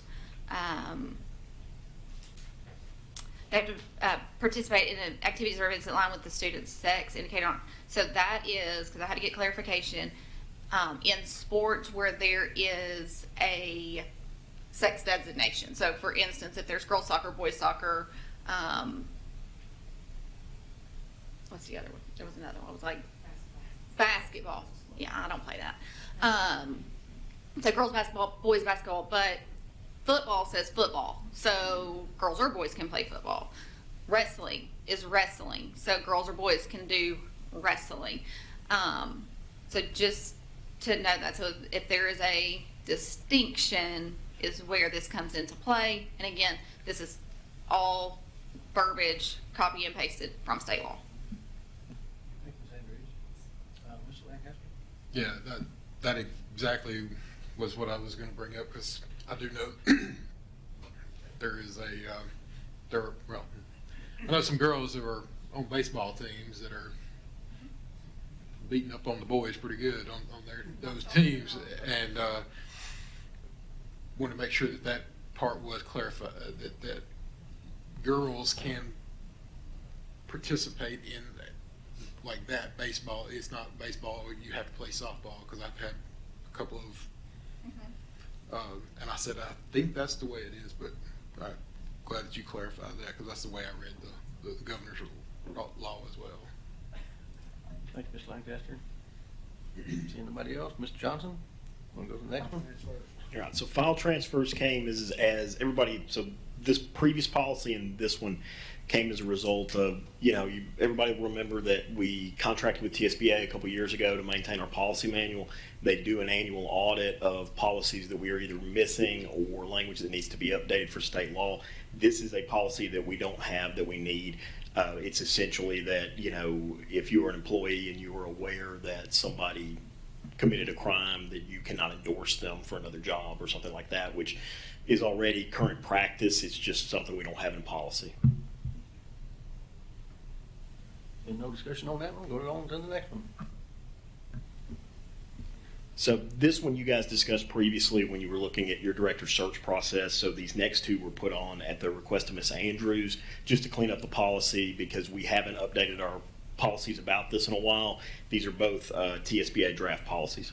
Okay. No discussion on that one. Next. So opioid antagonist is the generic word for what we know as Narcan.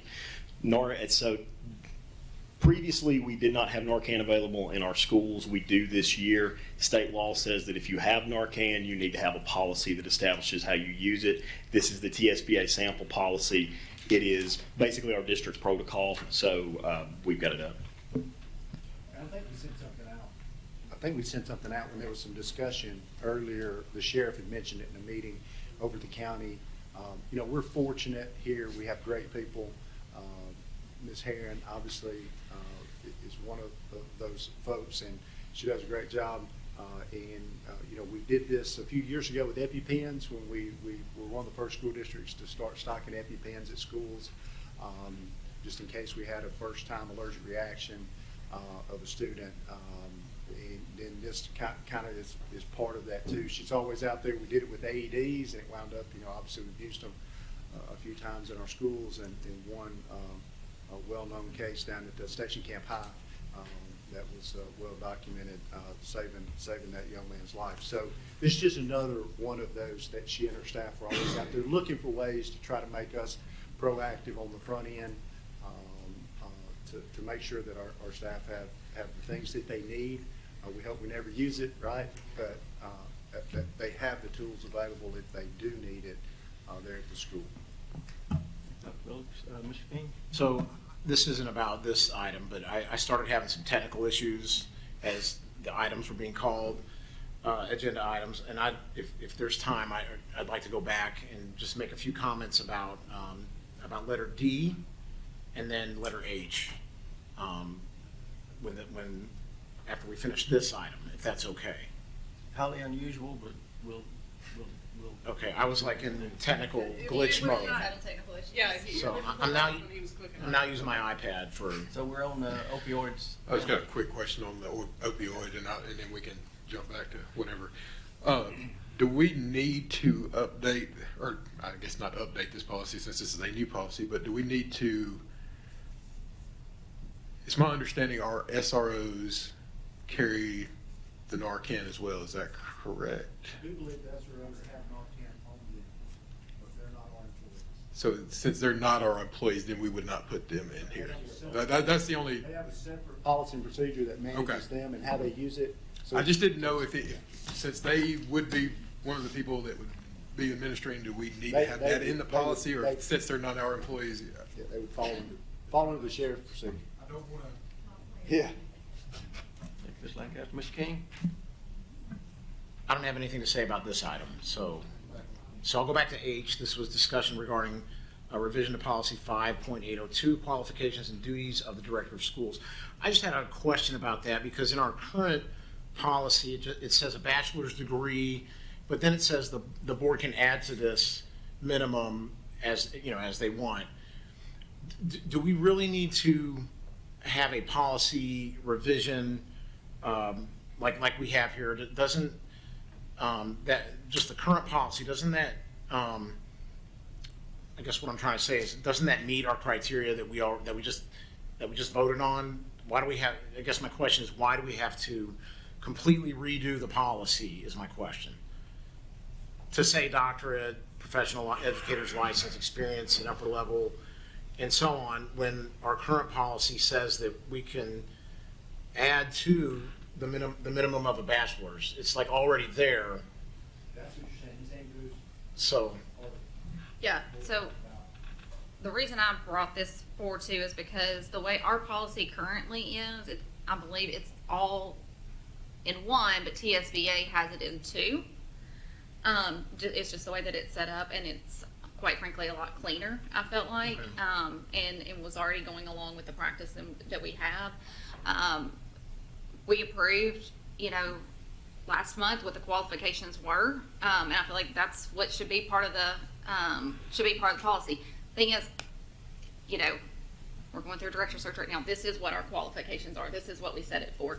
Right. At any point, at some point there'll be another director search, and if whoever's on the board at that time, wants to come in and change the qualifications at that point, they could do that as part of policy change. I mean, there's nothing that's binding for that, but it only makes sense that if these are the qualifications that we have voted on and approved, that's what the qualifications are. Okay, and then going back to, thank you for that. Going back to policy 1.404, appeals to and appearances before the board. I just want to give some history on that. Prior to 2016, this board allowed for non-agenda items during their public comments. In fact, it had been that way. In fact, if you look at the old policy, it had been that way since the year 2000. So that's 16 years of allowing citizens to speak on non-agenda items. And it's to my knowledge, I've asked a lot of people that didn't seem to be, there wasn't a problem. It wasn't abused, and that did not create a burden for the board. Like we hear today, it's like this policy is going to cause, people are just going to come in with frivolous complaints and eat up time and things like that. But it's my understanding that for those 16 years that there was never really a case where that policy was abused. And then it was changed in 2016 a time when several of you were on the board at the time, and that policy was also current. That was, people could speak on non-agenda items for many years while some of you were on the board, and there was never an urgent, we have to change this it wasn't until 2016, and so I would just say that if it wasn't a problem then, it was changed under kind of a shady cloud, but I would just recommend that we consider that this is not going to cause a problem, especially the way it's structured in the policy draft as it's written. There are, you can't mention names, there are guidelines, and I do think that we should allow citizens to comment on non-agenda items. It brings things to light. It's a layer of accountability that I think we need. So, all right, thank you. Thank you, Mr. King. Mr. Lacy. Mr. King got me to thinking on H, the director's qualification. When did we announce the filling of our director's search? When did we announce the filling? Like it says here, the director must possess at least a bachelor's degree. The board shall review these qualifications prior to the announcing the filling. When did we announce the filling? That's what it says.